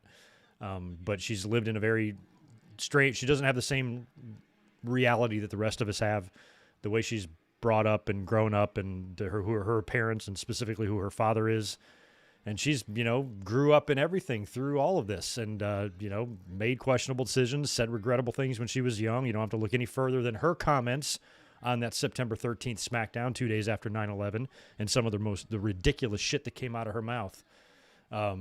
In a lot of ways is just as bad as how Tommy Dreamer compared his ponytail to sexual assault, comparing to what went on with Vince McMahon as her own personal 9/11. It's just tone deaf as hell, but you're also young back then, and young people should get a pass for being stupid. But now it's like every time I hear her in an interview, she seems so inauthentic to me. And I just can't imagine if she had to reprimand anybody or punish anybody or talk to somebody about something. Her tone and her just condescending nature is just it's very, I guess it's just as I've dealt with that in my jobs and my life and stuff. And it's a huge just turnoff. And I don't like those type of people. I could have her pegged all wrong. She might be totally lovable. I know a lot of people love Stephanie. It just seems like, oof. Any sort of idea or tone that you get from somebody or some energy you get from somebody that makes them feel like they're superior to you, I can sniff that. You can smell that sometimes, in people's attitudes and stuff. And I get that from her a lot. What up, Apron Bump? Good to see you in the house. Yeah, I agree. This version of Rob Van Dam was one of my favorites in WWE because he came in, he hit the ground running. I mean, right off the bat, great match with Jeff Hardy and shit, and he was working with guys and just showing how stupidly good he was. And after losing Shawn Michaels, he was he picked that slack up as somebody who was just doing incredible shit in the ring.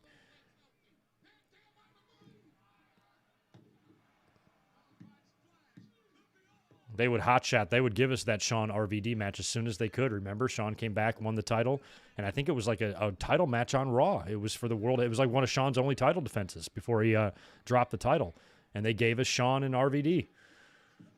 In 1997, that would have been a hell of a fucking match, or 98 even. Prior, well, it'd have to be 97. But maybe it came a hair too late then, but they pulled it off.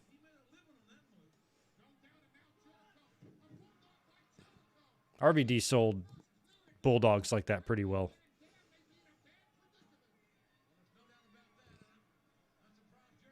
Lion Salt. RVD had that. Scouted. Jericho lands on his feet. Spinning heel.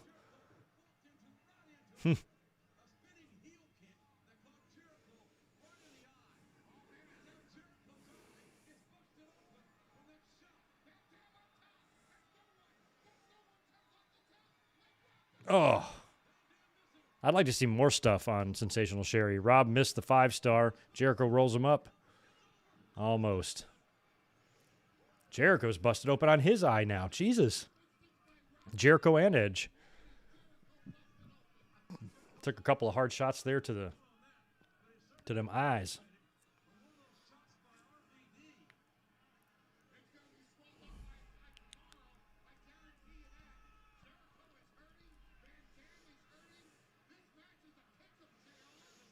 Stephanie has Irish roots. I think I do too. Holy shit, what if we're related?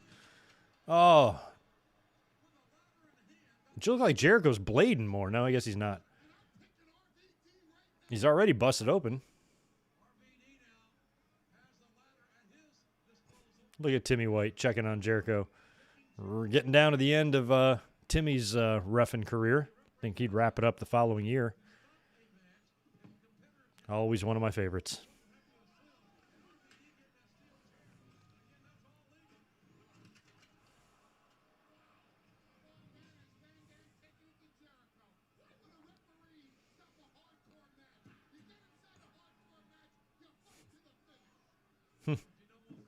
Heyman, so opinionated.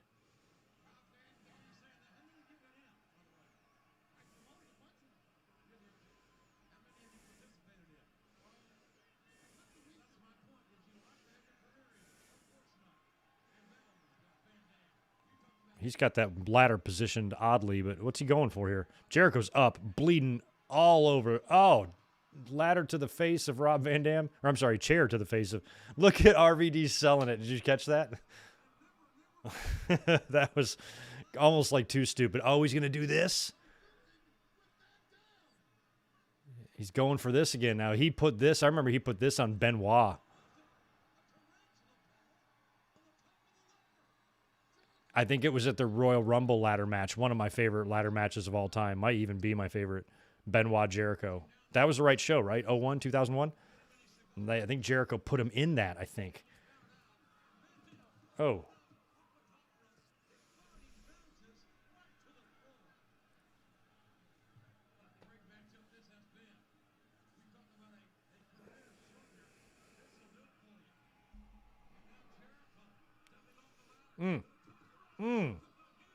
Jericho hit the barricade hard there off the top rope.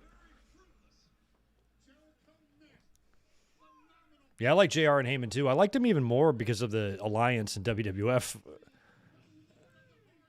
angle, because it kept Paul Heyman on JR's case. Because otherwise, if he just stayed on his case forever, he'd just be an asshole, which he is, but at least he has a reason to do it because of the Alliance and the invasion angle. He had a reason just to constantly get up the ass of Jim Ross. Because it was fun when Jesse would give Gorilla or Vince problems on commentary, but he wouldn't harp on it, just spend an entire 3-hour broadcast fucking with him. Where Heyman kind of does that to JR a little bit. Jericho found a conveniently placed chair. He's going to nail RVD with this. Look out, Rob. Oh, okay, that wasn't as bad as I thought. I thought he was going to swing that thing and hit a home run with RVD's face. It's a pretty good little hardcore match that I kind of forgot even existed between two fucking rockin' legends, two of my favorites, man, Jericho and RVD, especially during this time period. These guys are right at the top of wrestlers that I loved the most around this time because I was a huge fucking smark. So naturally, it's going to be the Jerichos and RVDs, just like it's the Danielsons and Omegas now.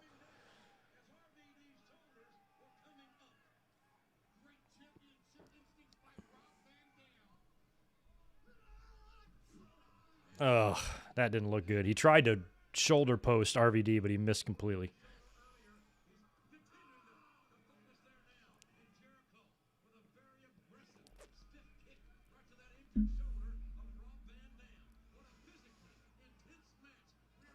Oh, he broke. I don't believe either guy had a broken jaw here, but could have been.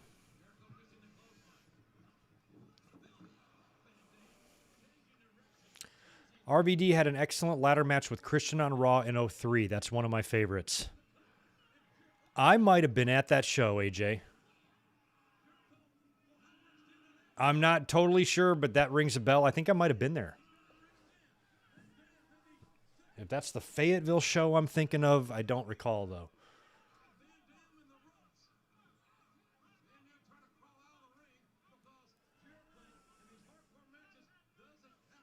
It's either that or I've actually seen Jericho and RVD face each other. They might have had a match in 03 as well. I was there for one of them.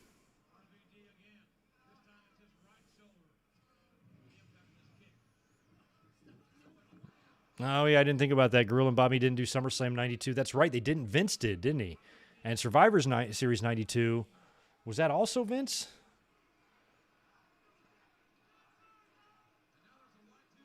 Who the hell did... I guess Vince and Bobby did SummerSlam 92, right? And I can't remember Survivor Series 92. It wasn't Vince. It might have been Vince and Bobby in both. Or Vince and Gorilla. I don't remember.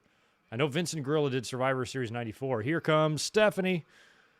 Struggling to run. Be careful, girl. You're in kind of difficult shoes there. She tries to pull the chair away from Jericho. Damn, he went to hit her. Oh, Van Daminator right to Jericho's face. It looked like he legit took a shot, too. Did you see his delayed kind of like reaction? Nice. Go for it, RVD. Holding one arm. Frog splash on Jericho for the win here. Beautiful. Nice. I'm glad Rob Van Dam's going to pick this win up. Roll over. It is. Nice. Big win for RVD. Bobby Vince was... Okay, so Bobby Vince did both.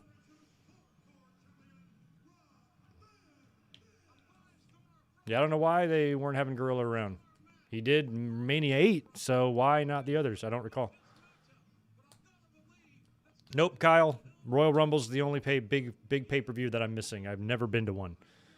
I've been to everything else. Mania, King of the Ring, SummerSlam, and Survivor Series. But I've been to two Survivor Series, 2 SummerSlams, 2 King of the Rings, but never, and 2 WrestleManias. But I've never been to any Royal Rumbles ever. And Stephanie pulls that chair away. You Jezebel. What does Jim Ross call them? Jezebels. Good duck by Stephanie. She timed that perfectly, and it was a good Van Daminator. That whole thing was a great. No one gets as high. That's debatable, Heyman. Rumble 93.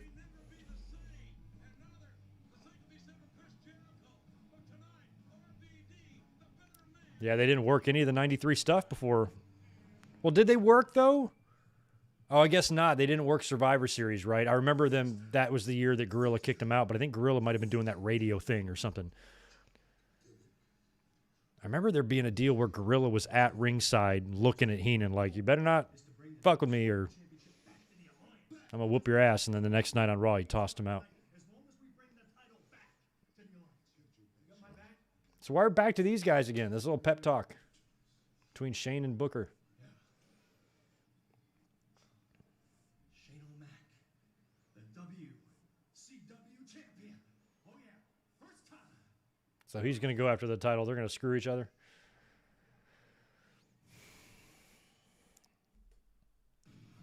All is going to be all on the line here. It most certainly is The Rock defending the WCW championship against not just Booker T, but Shane McMahon. They would still use Gorilla in 94 and 95. Gorilla took a little bit of time off in 94, obviously, when Joey Morella died.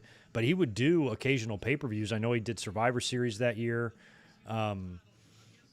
He was doing some of the syndicated stuff. I know he would work some Superstar shows or whatever the fuck they did. Yeah, some of the Superstar shows in like 94, 95, maybe even an Action Zone or two. So he was still doing stuff, but the glory days of what he was doing before were long gone from the mid-'80s, up until the 90s.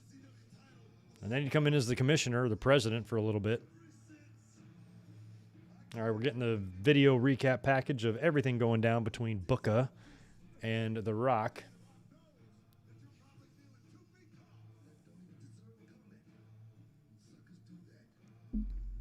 Suckers do that. Funny thing is like looking back, I'm kind of almost bummed that WWE treated this like this really is a dream match. And I remember at the time thinking it was pretty cool. I'm like, wow, Booker T and The Rock, that's a matchup of a couple of studs right there. But WWE worked very hard to make sure that The Rock was the star of the two and that Booker was nowhere near his level. Not only was that the narrative and the storyline, but it's what WWE you could tell felt. And I feel like sometimes, even though they kept Booker there was a couple of instances where they kind of shit on him a little bit, but only not because of any other thing other than probably WCW and the fact that he was one of theirs and they wanted to show how inferior they were, and it took them a couple of years for them to take him a little bit more seriously.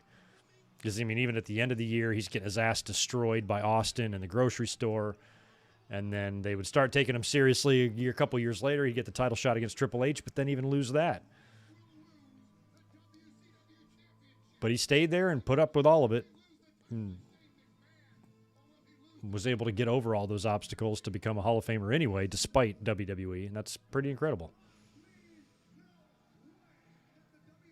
But if this would have been built as a little bit more of an even matchup, maybe even have these guys trade some victories, man, that could have done wonders for the career of Booker T, where at this point, Rock was a made man. You know, he was bulletproof. No loss was going to do anything to him. Here we go. Yeah, I mentioned that earlier, Steven. I'm like, even at this day and age, where people like crimping their hair, I don't recall any girls that I knew doing that.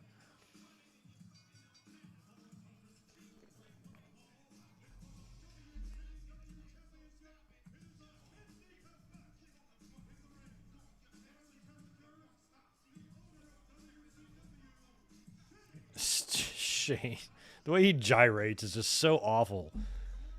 Like, I guess his rhythm is slightly better than his dad's, but both of them are just as bad as me and have no business dancing ever anywhere in front of anybody. Under no circumstances. If you ever see me dancing, you have my full permission to come knock me out. Hit me with a bat. But I have to be dancing. Don't hit me with a bat for no reason. If I'm dancing, go ahead.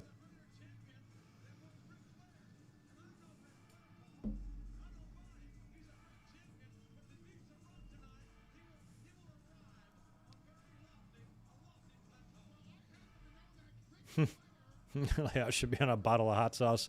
I had the hardest time finding the shit I needed for this watch along. There wasn't a good clear render of the Unforgiven poster like the one you see here. So I had to take the best one I could find and kind of sharpen it up as best I could. And then I couldn't get a good thumbnail for this either. I was trying to screen cap Angle's victory, and just there's so much, you will see later, there's so much bouncing around and bullshit going on that I couldn't get anything decent. So I found the best one I could on Google and used that. But I wasn't able to find anything nice and clear that I can really polish and make look good. It's the best I could do. But it would make a great hot sauce. Somebody pointed out to me once that the Cholula, or Bob Saget, looks like the Cholula hot sauce lady on the bottle. Look it up. You'll see what I'm talking about. It's totally Bob Saget on the Cholula bottle.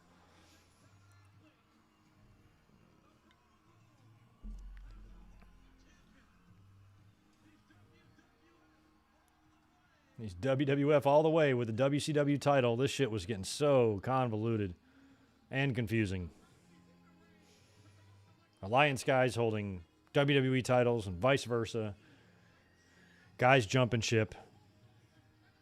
Guys who should be in the Alliance are on the WWF side for some reason, and other guys aren't, and they're turning everybody heel left and right. They can't decide what they want to do with anybody. It's kind of a lot like what's going on now.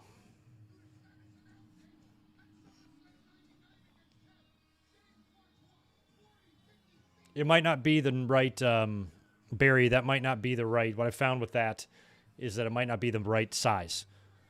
That it might be HD, but once I blow it up, it's going to pixelate and stuff. That tends to happen too. It's got to be, I always try to have super sharp shit on my stuff. And I know where to find it all. But sometimes you got no choice but to make do with what you got.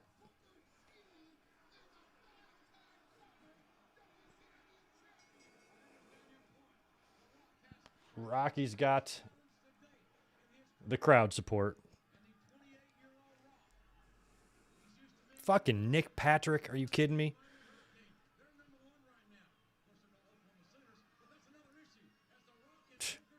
JR putting over the Sooners, like always. As somebody that's never even lived in that part of the country, I do actually really like the Red River rival. I like the Texas-Oklahoma football thing going on. Like, I always enjoyed those games, even though I don't give a rat fuck who wins in any of those, and I would never live in that part of the country. I was always really intrigued by the passion and the rivalry and stuff. Like, some certain conferences, man, like Ohio State and Michigan, you know, there's some rivalries that are just cool, and that's one of the ones I like the most.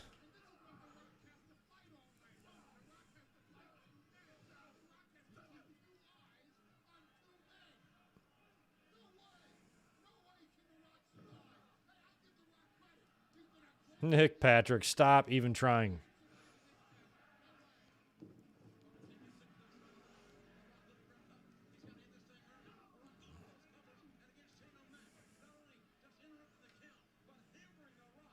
This is like two of the most athletic, physically impressive, beefy, muscular, kick-ass black dudes with your Uncle Dave as the referee and your crazy cousin Eric on the outside of the ring, all hopped up on crack cocaine. Get out of there, Shane, you twitchy-ass spazoid. There he goes. There, Shane got tagged finally. Well, I mean, at least they put Shane in here. I mean, I don't know what happens later. I could be completely wrong, but please tell me Shane eats this pin. Something tells me he doesn't, but I hope he does. Auburn and Alabama is a good one, too. They crazy down there, man.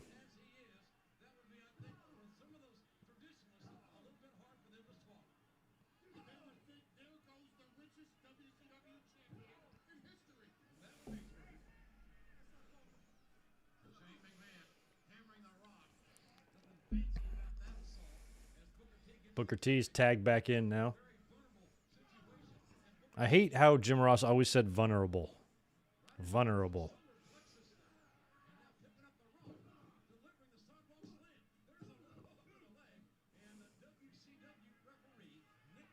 Nick Patrick.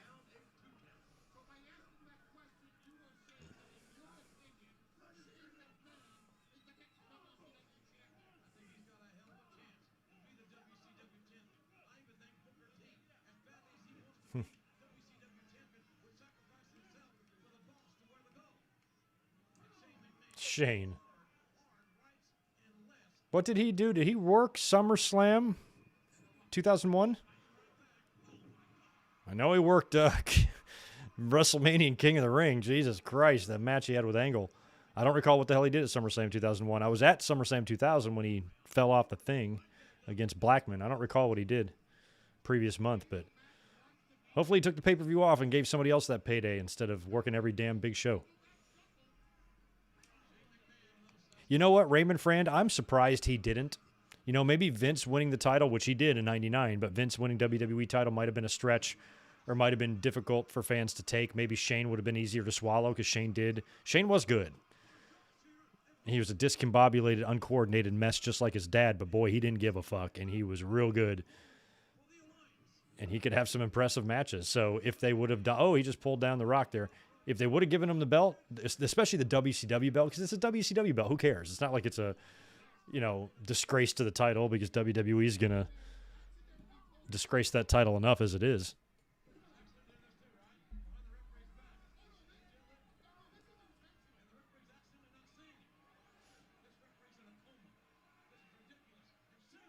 Oh, top rope clothesline, or top barricade clothesline, I should say, to the Rock.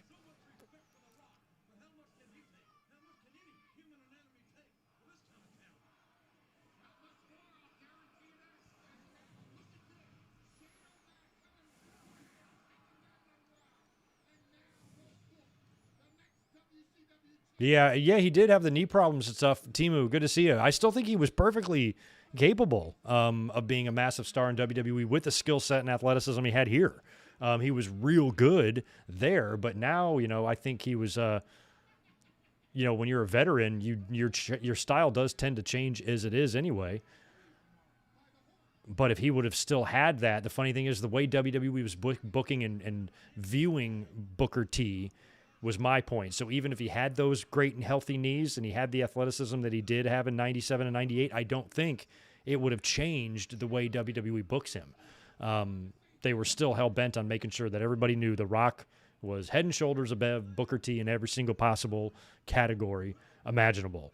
And I think he would have been booked that way regardless. But, I mean, look at him, the way he's moving here. He's still very good. But, yeah, he was on another level, 97 and 98. He Harlem Heat reminded me a lot of LOD. It's like there was nothing at all wrong with Stevie Ray and Animal. They were both great, but Booker T and Hawk stood out. They were a little bit more just physically impressive in terms of what they could do, especially athletically, because they were so big and menacing. You think they won't be able to move at all. They just punch and kick and grunt and groan, but yet these guys are light on their feet. They can float over top ropes. They can do top rope shit. They are smooth in the ring, especially Hawk was. He was smooth like that, like Savage was, like Randy Orton is. And to me, that was what set them apart.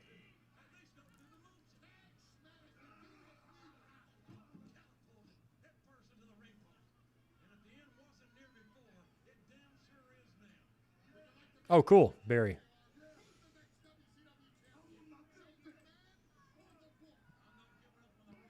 Oh, damn, yeah, you're right. That one is usable.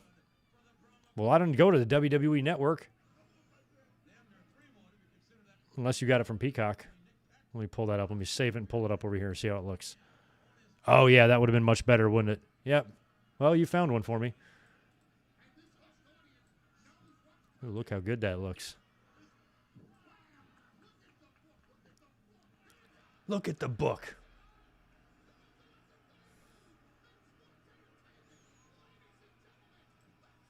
Spinaroonie. So he was doing the Spinaroonie, and they were calling it the Spinaroonie. That's cool.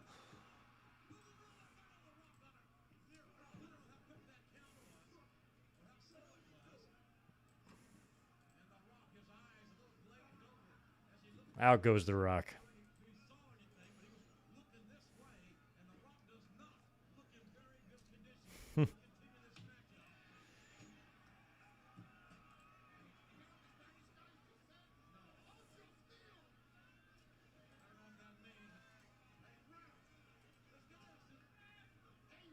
Hey, ref. JR snitching.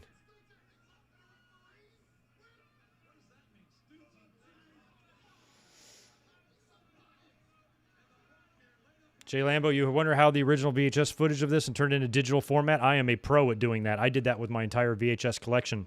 I know exactly how to do it, or at least the long way. But how I did it is I took all my VHS tapes and recorded them to DVDs, and then put the DVDs, uploaded them to hard drives. That simple. But I did that. I spent about 5 years. It took me to get them all done. But I did it. Carlos Cabrera and Hugo Siminovich have got to get out of Dodge, as always. Those guys, it sucks, man. They got to go into every pay-per-view, sitting down in their nice, comfortable chair and their nice desk with everything set up, and like, well, we got about 35 minutes of this shit before this goes to hell.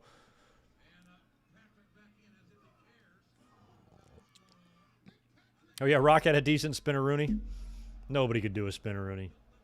It's too bad they didn't get the Undertaker to do it that one time.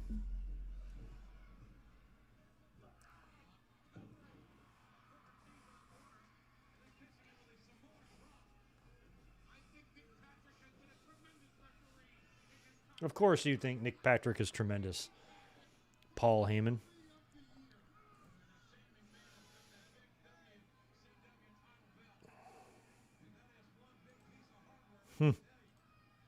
It's probably been a pretty big trip for JR to see that belt again.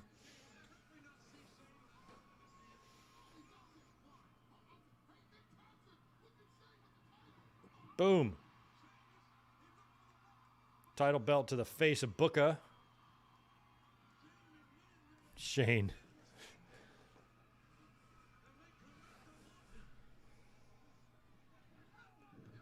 Damn, Shane always delivered belt shots with so much drama.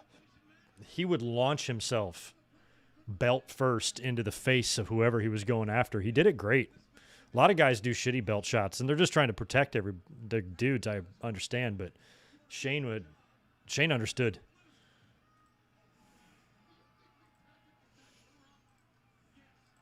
Do you think Nick Patrick is that corrupt? Yes.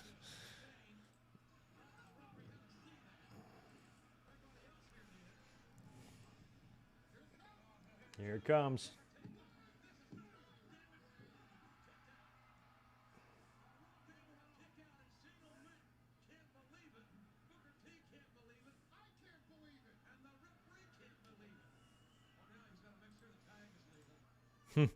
Yeah, make sure the tag is legal. We got to do the right thing, JR. I love Jay. Where's he doing? Top rope elbow on the Rock here? Missed. No water in the pool.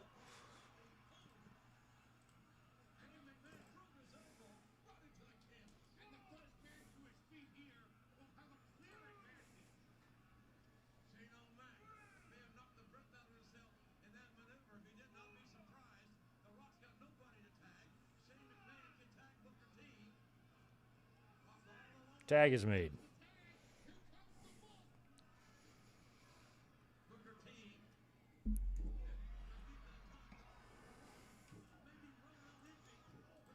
I remember thinking there was a chance Rock could drop the belt here because I definitely felt that Angle was going to be winning later.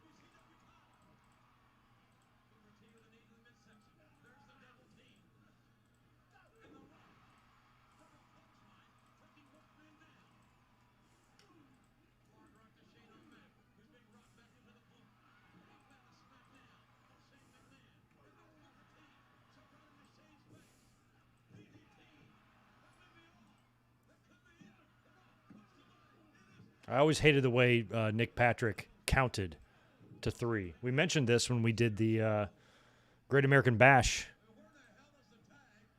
Or no, what the hell did we do? We did a watch along or something. I think it was Fall Brawl. That's what it was. And I was mentioning that because he was being an idiot in that. The Shano elbow. Rock nipped up. It's on now, boy.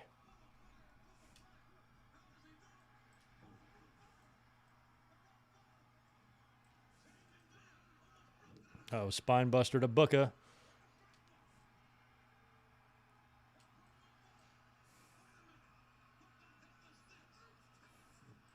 Test. Oh, shit.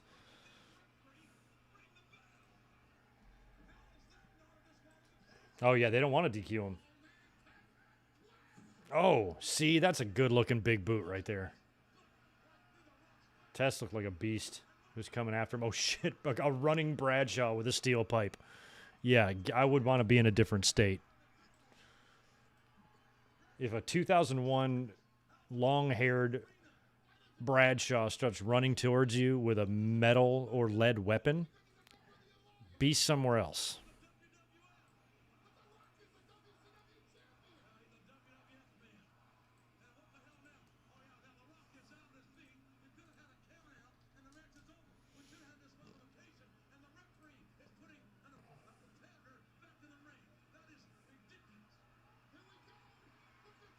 Here comes.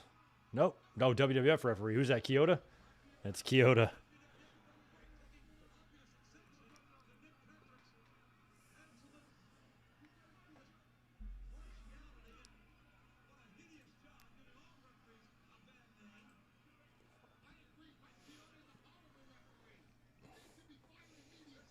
Oh, CM Punk did a spinneroonie in his underwear when Raw went off the air in 2013? Just like I do every night before I go to bed. I love it. Referee's like, hell no. I love it when the ref's like, Kyoto, please knock him the fuck out. Hit Nick Patrick, please. Or let me do it. I'll do it. You weird 3-counting motherfucker. Here he goes. Of course, kick out. Oh, look at Nick Patrick's so upset.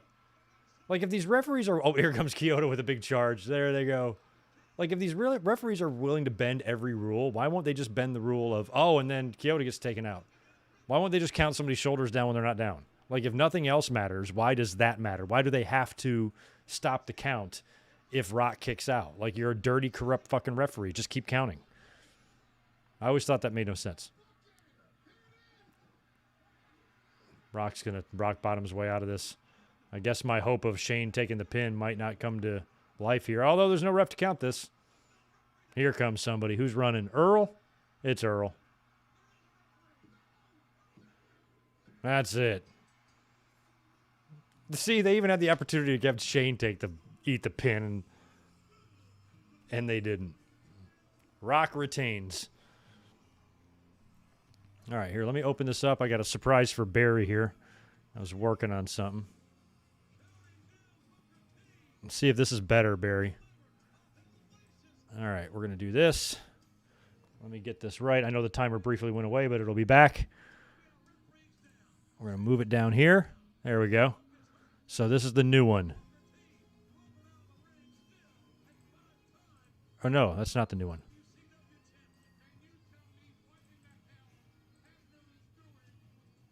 Did I do the wrong one? Oh, I did the wrong one. It's this one.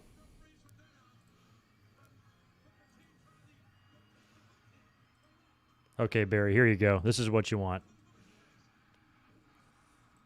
There we go. Look how much clearer that is. Get that timer back. There it is. So this is the new one. That was the old one.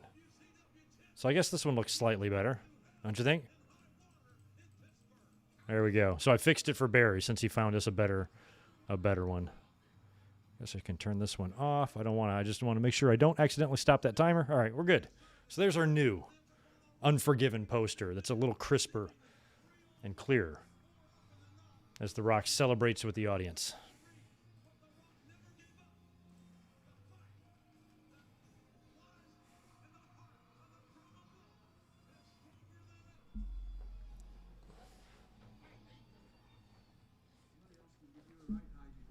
Tajiri. I forgot about Tajiri and Regal.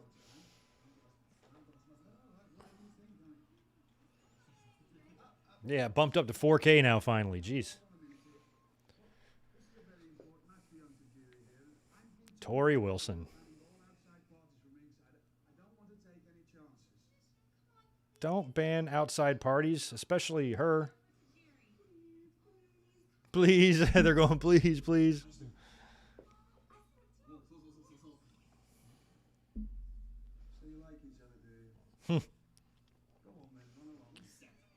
I will never understand the couple of Tajiri and Tori. Like, I don't know what the hell he sees in her. She's a lucky girl, man.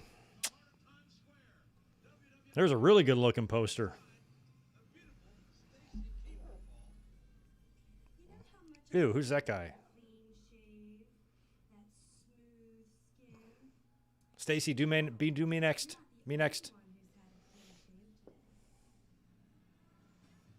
Oh, you got to be kidding me. What is this, a razor commercial? A razor spot ad? Jim Ross, you ask the weirdest questions. How long does that take? How much does that guy weigh? Jim Ross, you are a weird person. So what do you think about that, New York? Who was hotter, Trish or Tori? Stacy.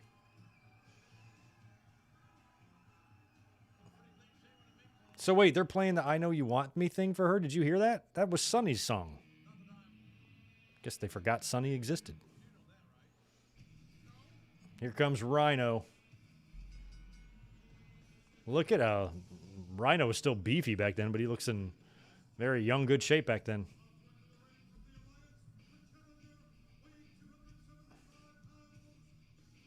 I thought he really helped keep ECW afloat for those last couple months there. Like he was their Goldberg. He was like kind of the new rendition of Taz almost. I think helped them a lot.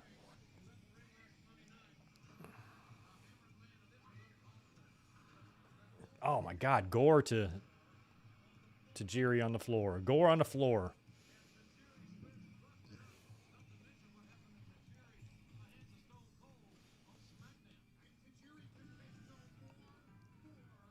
U.S. title match. I don't know how many matches are left here before the big main event, but I would imagine this might be the last one.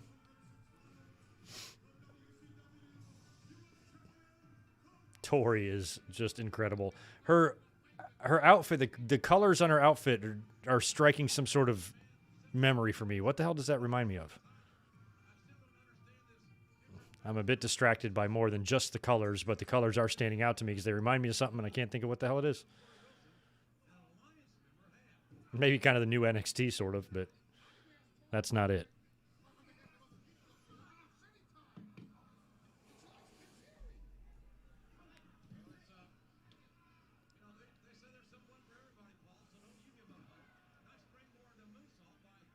Yeah, they rehashed Sonny's theme a little bit. I mean, I guess they didn't do that for very long. I guess they didn't really have music for Stacy and shit like yet. I mean, the alliance or the invasion angle was, just going on here. So I guess they were using that in the meantime. But Kurt Angle's theme was famously recycled many times. The Patriot used it. Mark Henry used it. Guys used it, but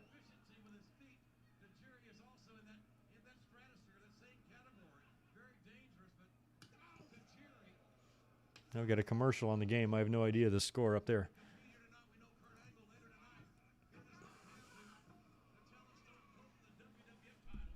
We've got no cats bothering us. I'll turn the camera here.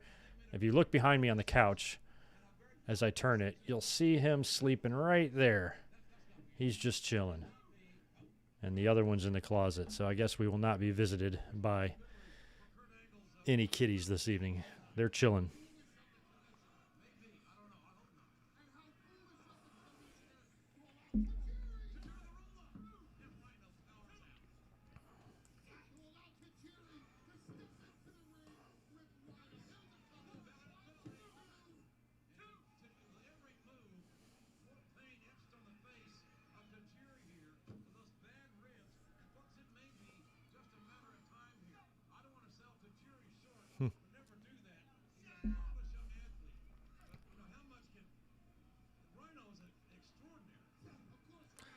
You know what, Kyle? I don't know.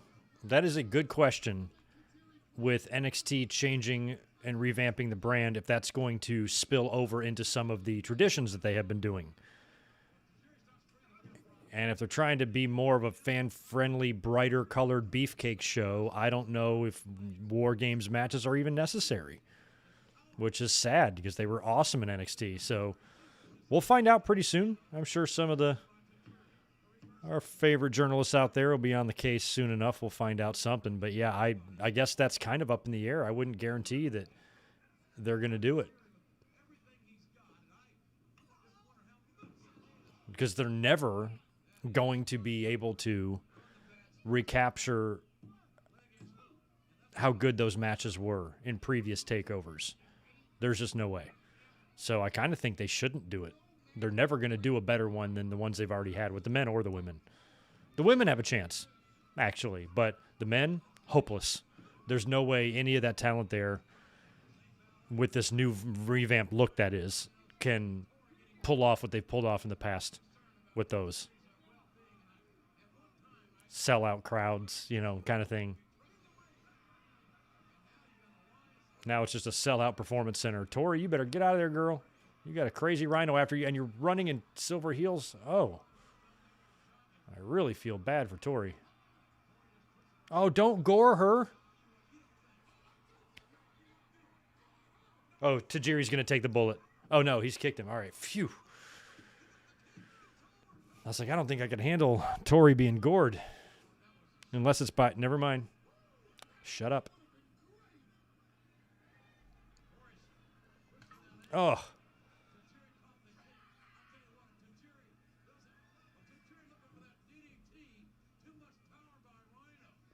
Tarantula type thing? No, he's got like it's an abdominal stretch with a twist. Now he's going to the tarantula.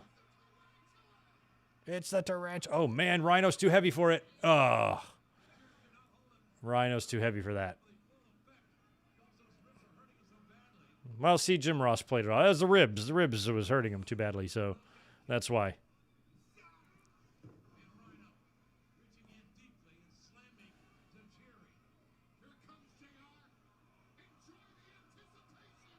Oh, yes, the women's title was inactive. I knew I saw something at Survivor Series. I just couldn't remember what it was. Gore, that's it. Cut him in half.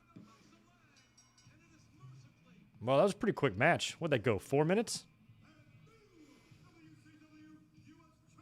I forgot that was a U.S. title match. He won the U.S. title? That actually blows my mind right now. I don't recall any of this. How did I not notice? I guess I was actually looking at Tori the whole time. I was like, how did I not notice Tajiri with the U.S. title? because I wasn't looking at Tajiri. That's funny. We don't have any of those hashtag title matches things in the corner anymore like now. All right, Austin Angle, this is it. Deborah.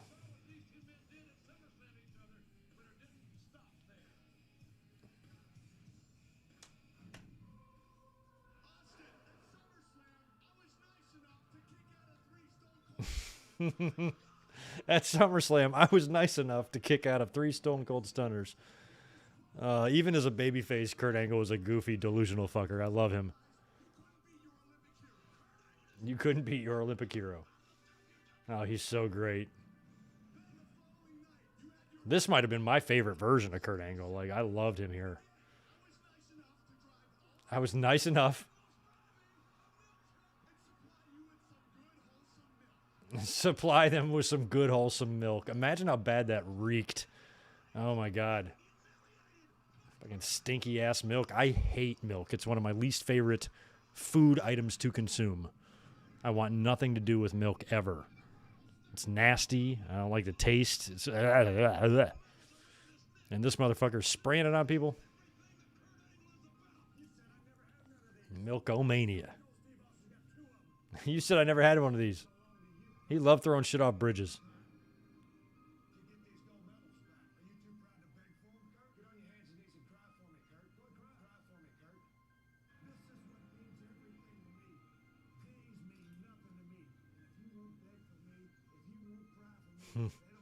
I hope they're replica medals. He threw Kurt Angle's medals in the lake.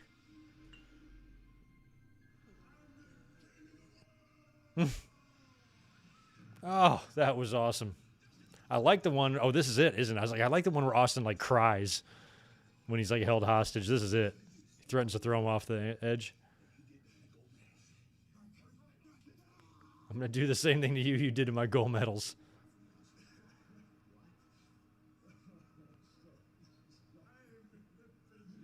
He's got Austin crying. That's just so crazy. He looks like he's laughing, not crying.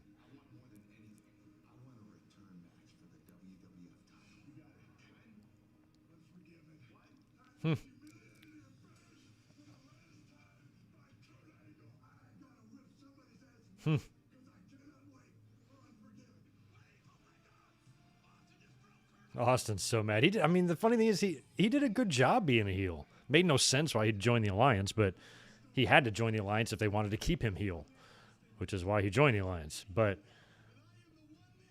just such a chicken shit little bitch after being so fearless. You'd think that transition wouldn't be possible, but he did it. He was entertaining as hell as a heel, Austin. He doesn't get enough credit for it because it's largely viewed and looked back on as a failure. He did all right. He's a tough spot like Becky Lynch is now, you know, but they're doing it.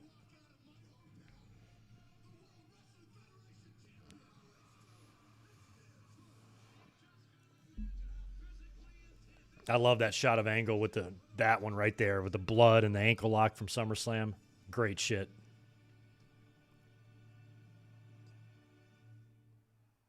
This is the feud that I'll always remember that solidified Angle as a legitimate badass. Because up until this point, even though he had been champion, you know, he was very good, obviously, and one of the best they had. But that badassness in him really started coming out now. And we'd see a lot more of that in the next year and after. He'd drop a little bit of the goofiness and be a little bit more like, yeah, you don't want to trifle with me. There's Eric. I already saw him a couple years ago.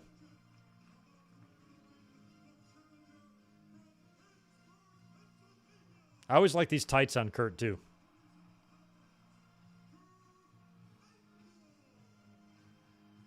Or I should say singlet.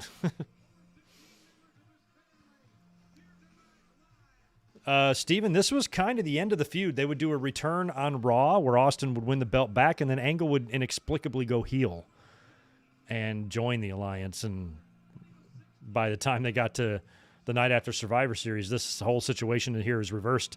Austin goes babyface, Angle remains heel, and pretty sure Austin even beats Angle at Vengeance.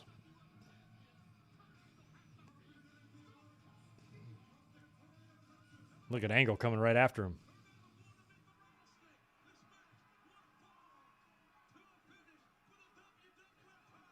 And having Austin have that theme song, they struggled to find a good theme for him too.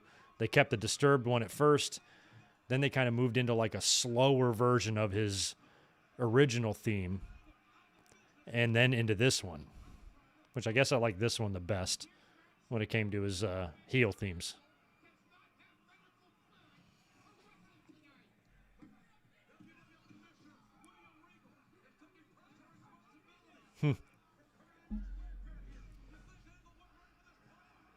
Angle's definitely ready. Look at him.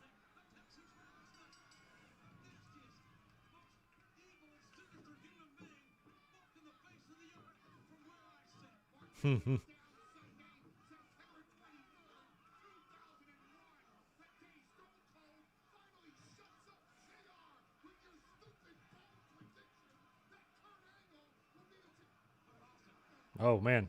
Nope. Big right hands. I don't even recall if this match was better than their SummerSlam one. That SummerSlam one was pretty good.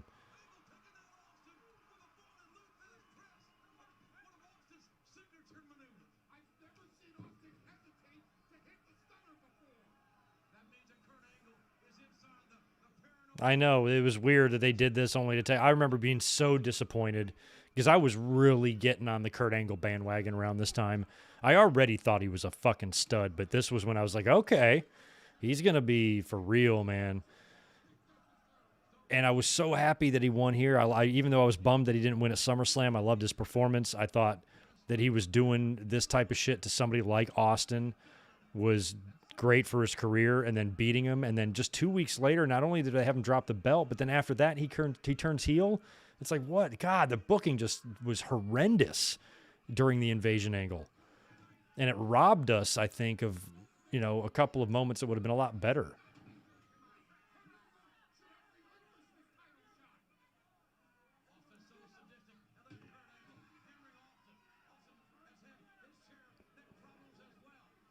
Yeah, so Austin would win the belt back 2 weeks later.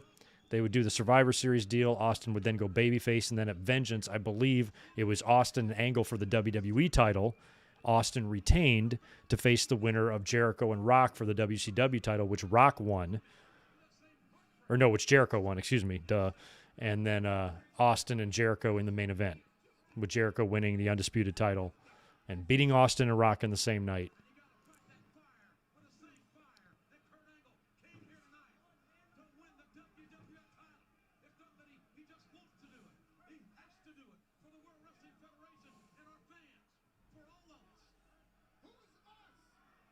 Oh, suplex from the middle rope there by Angle.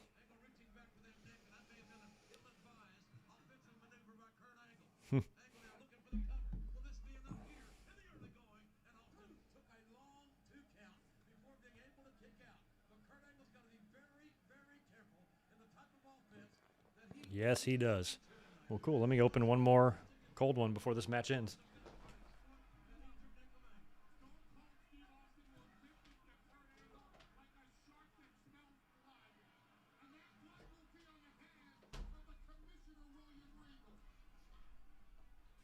Alrighty. Oh, we got a 35-24 game on that KC Baltimore affair. Wow. Still 4 minutes left in the third. Jesus Christ. At least it's an exciting one.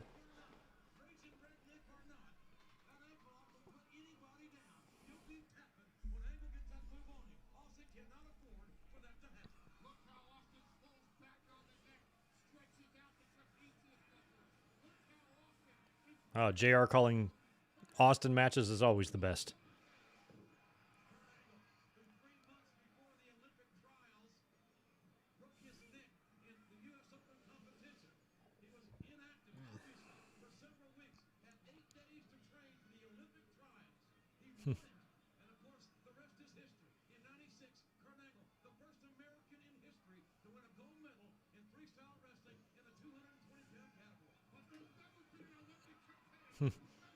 touting that gold medal.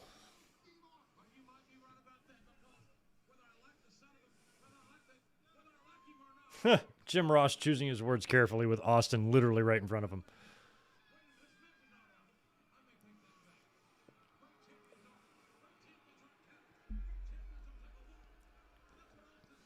What channel is KC in Baltimore? The Lifetime Network. I'm just kidding. MTV.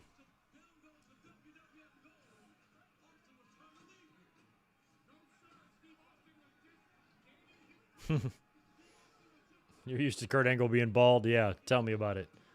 You'd freak out if you saw me with hair, too. Yeah, Angle had hair for a little while there, first couple years.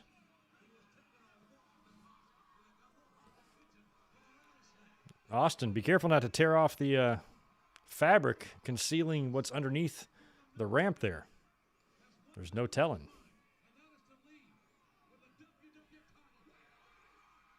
Oh, Austin with the stage bump.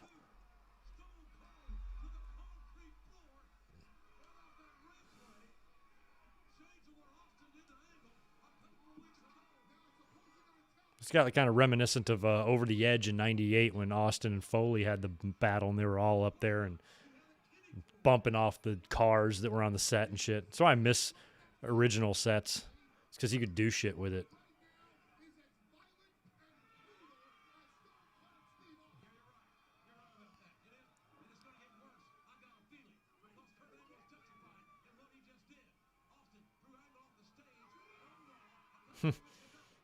Michael Cuomo, thanks for the $2. You barely touched milk yet. You've never broke a bone. You know, me neither. I mean, I've broken a bunch of toes, and that counts. But I've never broken a major bone. Never snapped a leg or an arm. And I won't even be in the same room as milk. Like, I don't want it. I'm so anti-milk. I have just nightmares of it as a kid. My parents used to make me drink that shit. So I'm like, I'm telling you, I just hate it. I'll drink anything else you want. Just not this.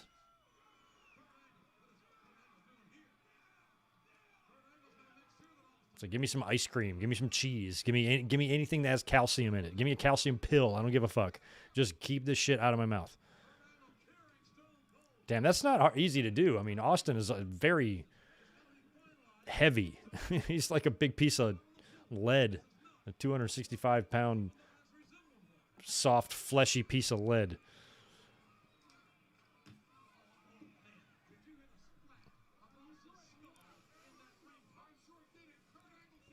Did Armageddon 2000 have cars? And so did the Royal Rumble 2000 had a car over the entranceway. What other pay-per-view sets had cars?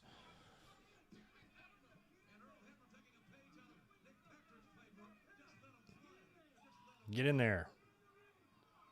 Get in the ring, says Earl Hebner. Where's Angle going? What's he going for? Oh, he's going to lift up the mat.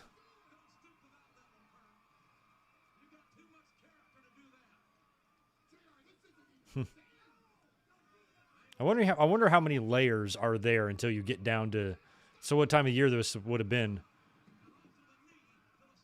So hockey, I guess, had not started or had. They got ice underneath there if you dig down deep enough. Hockey season usually starts with basketball, right? Like October.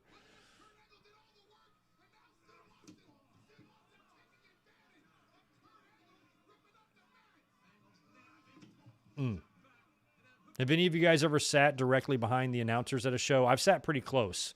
I was like 3 rows behind the announcers. You can hear them say all sorts of shit. It's pretty interesting. Oh, yeah, No Way 2002 had trucks. No Way Out. NWO. The trucks. Yeah, Fastlane never had cars. Neither did Over the Limit. I forgot about Over the Limit. I wanted to keep not remembering Over the Limit, but Justin reminded me. I'm going to have to block Justin.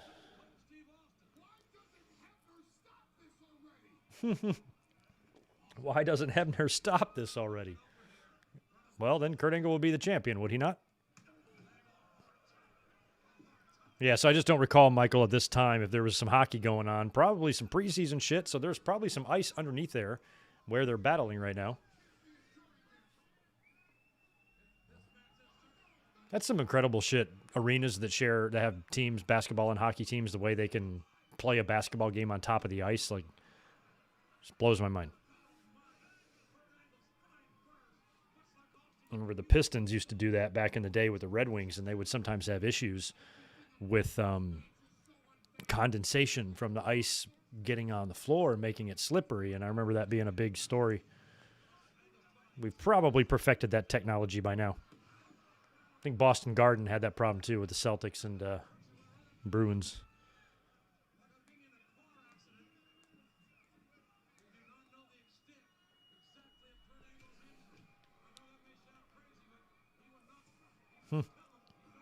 Today has been the night of eye lacerations.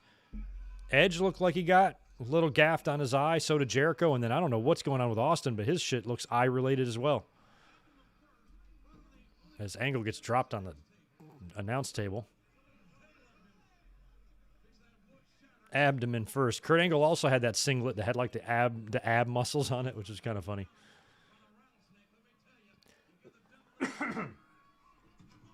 Yeah, Raymond, I just said that. It seems like everybody's getting dangerously close to their eyes tonight.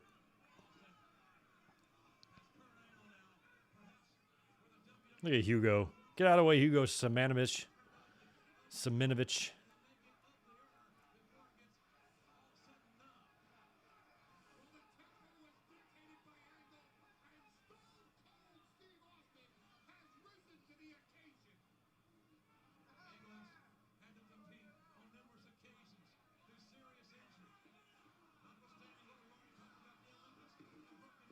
Big right hands by Angle. Backing up Austin. Eye rake by Austin. Austin looks a little thick in the middle for this match. Another one. Damn. Third abdomen smash on the announce table. Yeah, the Angle Vince wrestling match has been pretty well documented. It's been mentioned a bunch of times in shoot interviews and stuff. Vince had fun. Vince would always play around with the boys. He's been doing that shit since the 80s.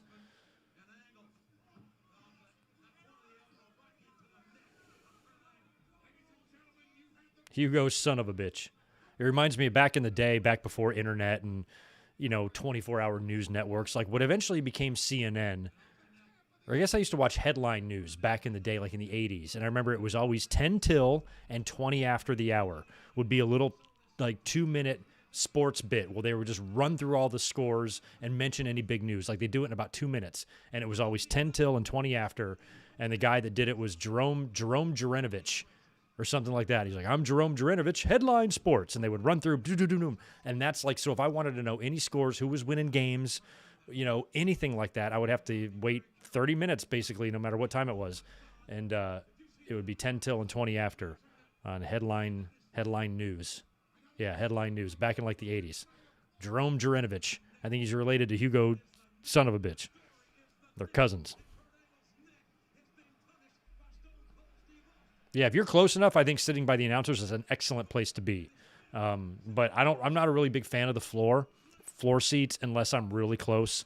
I'm not trying to be any more than like 3 rows back. Because once you're 4 and 5 and 6, it's hard to see, and people are just idiots. I'd rather be up in the seats, where I can get a kind of a clear view, where the only thing I might have to worry about is some dipshit with a sign in front of my face. But other than that, you'll be able to see without any problems.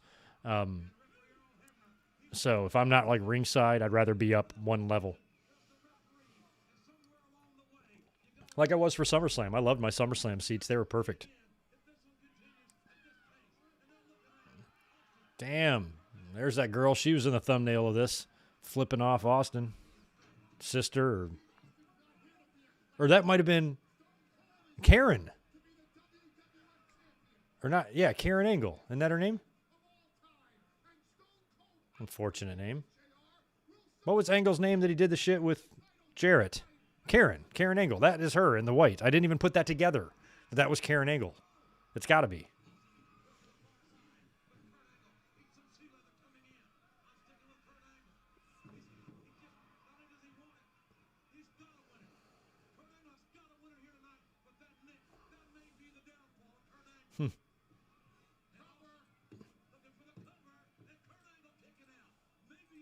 P. Cola, let me search that name and see if I recognize his face. Oh, yeah. Yeah. Fred Hickman. Yeah, Karen Angle. That was definitely her. I don't know how I didn't put that together till now.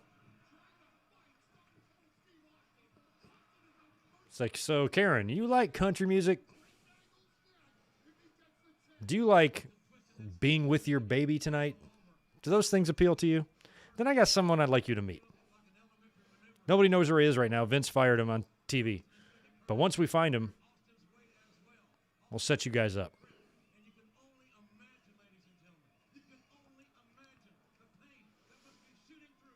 I don't have any contact. It's funny, Sonny, you're a Karen. I don't have any contact with her anymore, but somebody that I worked pretty close with back on the East Coast. We were no more than work acquaintances, but I knew her for 12 years, 10, 11 years, but lost touch with her. Was named Karen, and I always wonder what she's going through now with that fucking name, because she even has Karen hair. Like, she's got, like, kind of spiky blonde, like, white trashy hair, and it's like she's such a Karen, and her name is Karen. I'm like, I hope knowing her, she probably has a sense of humor about it, but I'm curious, like, what her life has been like living with that name, since she totally embodies what a Karen would look like. I'm curious about it. I should ask around. How's Karen doing these days? She always had Karen problems and Karen issues.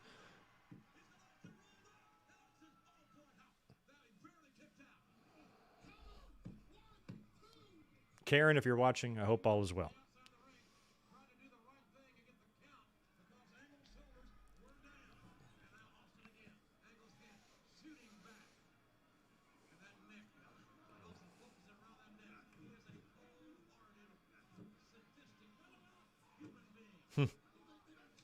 Yeah, they are really playing the neck thing up throughout this whole thing. Austin's been working at every chance he got. There's Kurt Angle with a reversal.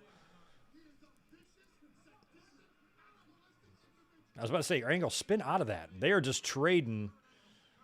I mean, Austin's neck is no jamboree picnic either. It's like neck versus neck. Even at this time, I'd say Angle's neck was probably in better shape than Steve's. Oof. Rough. That WWE ring is hard as a motherfucker. Especially on the edge of it, like near the apron where he took that German. Damn. I feel bad for you. Actually, I currently know of Felicia. It's not that bad. People will say bye Felicia to her all the time. So with Felicia's, it's a little bit more probably a nuisance that every person that she meets thinks they're clever when they say it. But I'd much rather be a Felicia than a Karen. Felicia might be a little bit fun. Like my girlfriend. My girlfriend's name is Elizabeth. Imagine that. Imagine a wrestling fan whose nearly favorite wrestler is Macho Man Randy Savage meeting an Elizabeth. I'm the luckiest dude in the world, man. It's like on Seinfeld when Seinfeld, the show, one season, he briefly dates a Lois, and he's so excited about it. He keeps saying her name. How you doing, Lois? Good to see you, Lois. Have you been, Lois? And she's like, you like saying my name, don't you? He's like, I do. It's like that. Names are important. Whoa.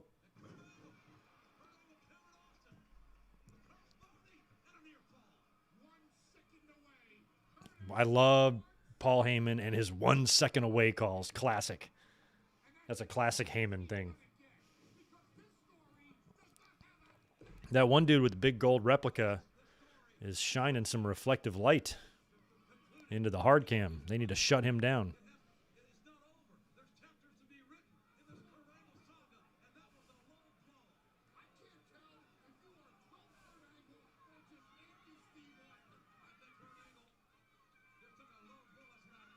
Good for you, Conor McGregor. I don't know what kind of advice to give you. What, your friend group all breaking up over someone sleeping with an ex? Yeah, nobody should. If you're with somebody, they shouldn't be sleeping with anybody. That's the way I think it should be. What do I know? I'm just a bald YouTuber. Just a sexy bald YouTuber. That's all I can be.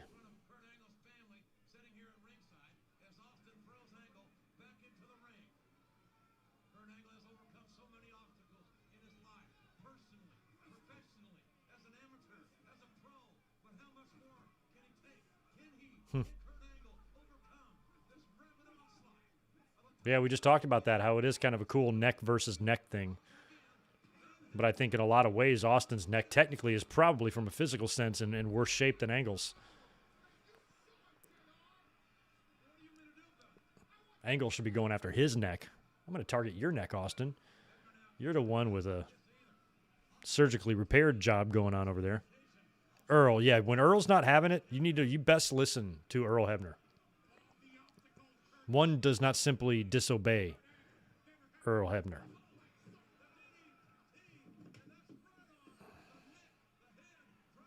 Oh, man, your girlfriend's name is Moppy. That's awesome. That is awesome. I thought Elizabeth was a great name. I stand corrected. Moppy is the top. Moppy is the toppy. Moppy. What's the girl? Isn't there already a Moppy? Who's the NXT chick? Moppy. She sings and shit. She's weird. Moppy. Poppy. I legit thought her name was Moppy. Like, for real, for 5 seconds there. Poppy. Okay, close enough. Moppy would be a cool... I'm already traumatized. We already saw the death of Moppy earlier on tonight when she was crusted through the wood chipper.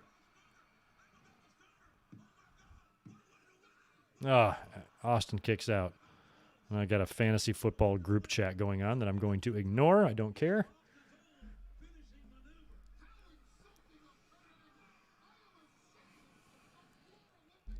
Poppy, thank you. Fucking Moppy. Look in my eyes. What shall you see?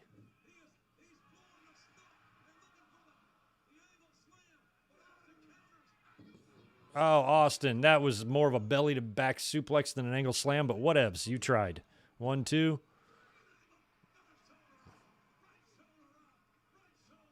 Yeah. Also, I remember around this time, around this fall of 2001, Austin started growing his goatee out a little longer than it normally was. It was another little tiny, subtle look change that he had that only to the trained wrestling eye would be able to pick out. Like us.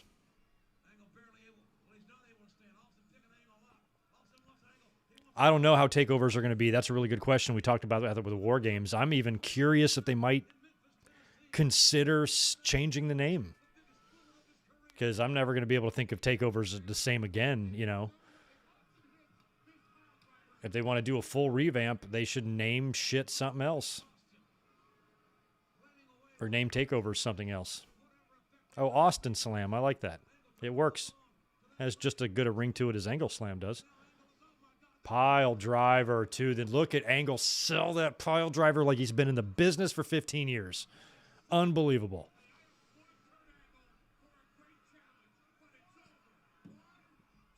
Just the way he kind of...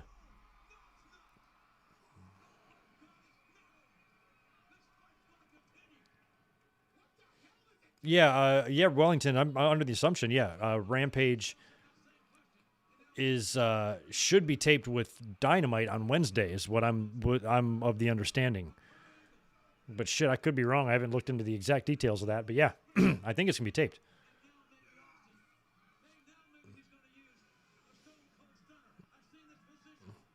It's renting the building twice when you can just tape it is probably not what they're doing, but...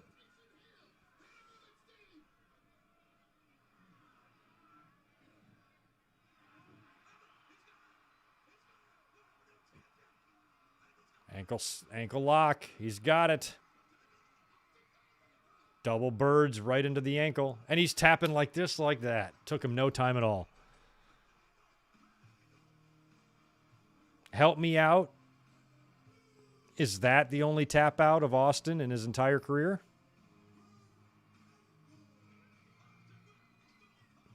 Yeah, that's definitely Karen. Look how happy all these people are.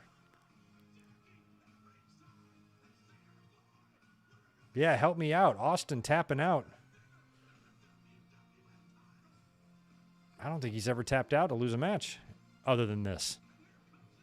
Dude didn't lose much as it was. There they all are. Look at Karen Angle.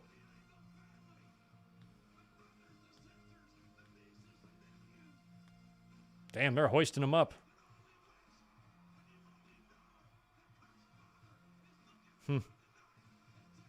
I remember watching this, how bouncy that ring was. I'm like, good God, there's a lot of people in there. They were probably told, don't bounce on it.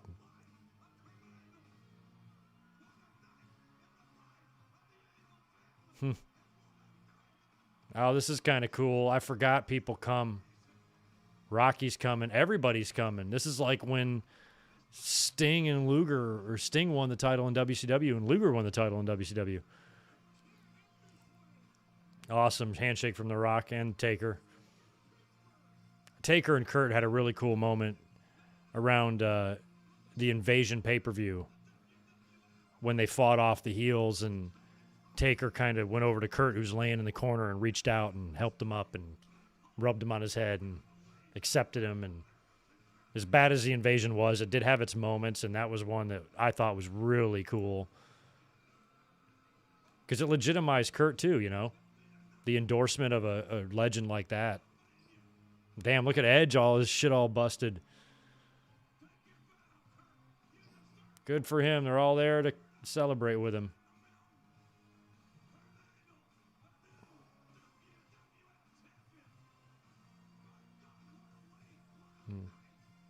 I mean, in a lot of ways, you can compare the Invasion angle to the NWO in terms of, you know, all of the WWE talent fighting against this invasion, you know, and then it even rivals the NWO even more with all of the questionable booking decisions, with just making guys jump for no reason, turning people heel for no reason. Some people you feel like should be on one side over the other, but they're not. But their history would suggest that they should be. It should be this way. And they do random shit, you know, like even in the NWO. Like, shouldn't Savage have been a part of that too? To go up against Sting, and I mean, hell, you could even make a case for Luger, but at least Luger had a previous run in WCW.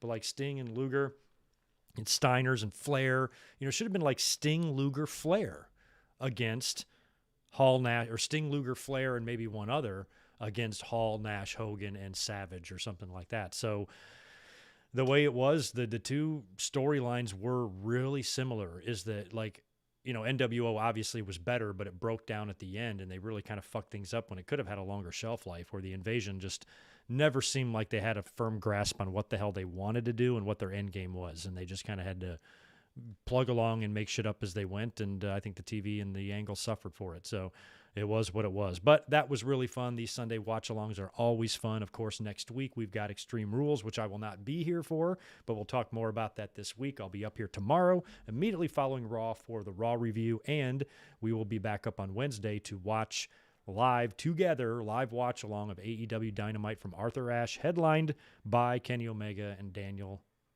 Bryan Danielson. Still getting used to saying that. That's going to be a fucking time. So the Raw link is up on my channel right now. AEW link for Wednesday will be up today, tomorrow. Keep a lookout for it, and make sure you subscribe. So thanks a lot for being here, y'all. Take care. Have a good rest of your Sunday night, and I'll catch you tomorrow for the Raw review. Peace.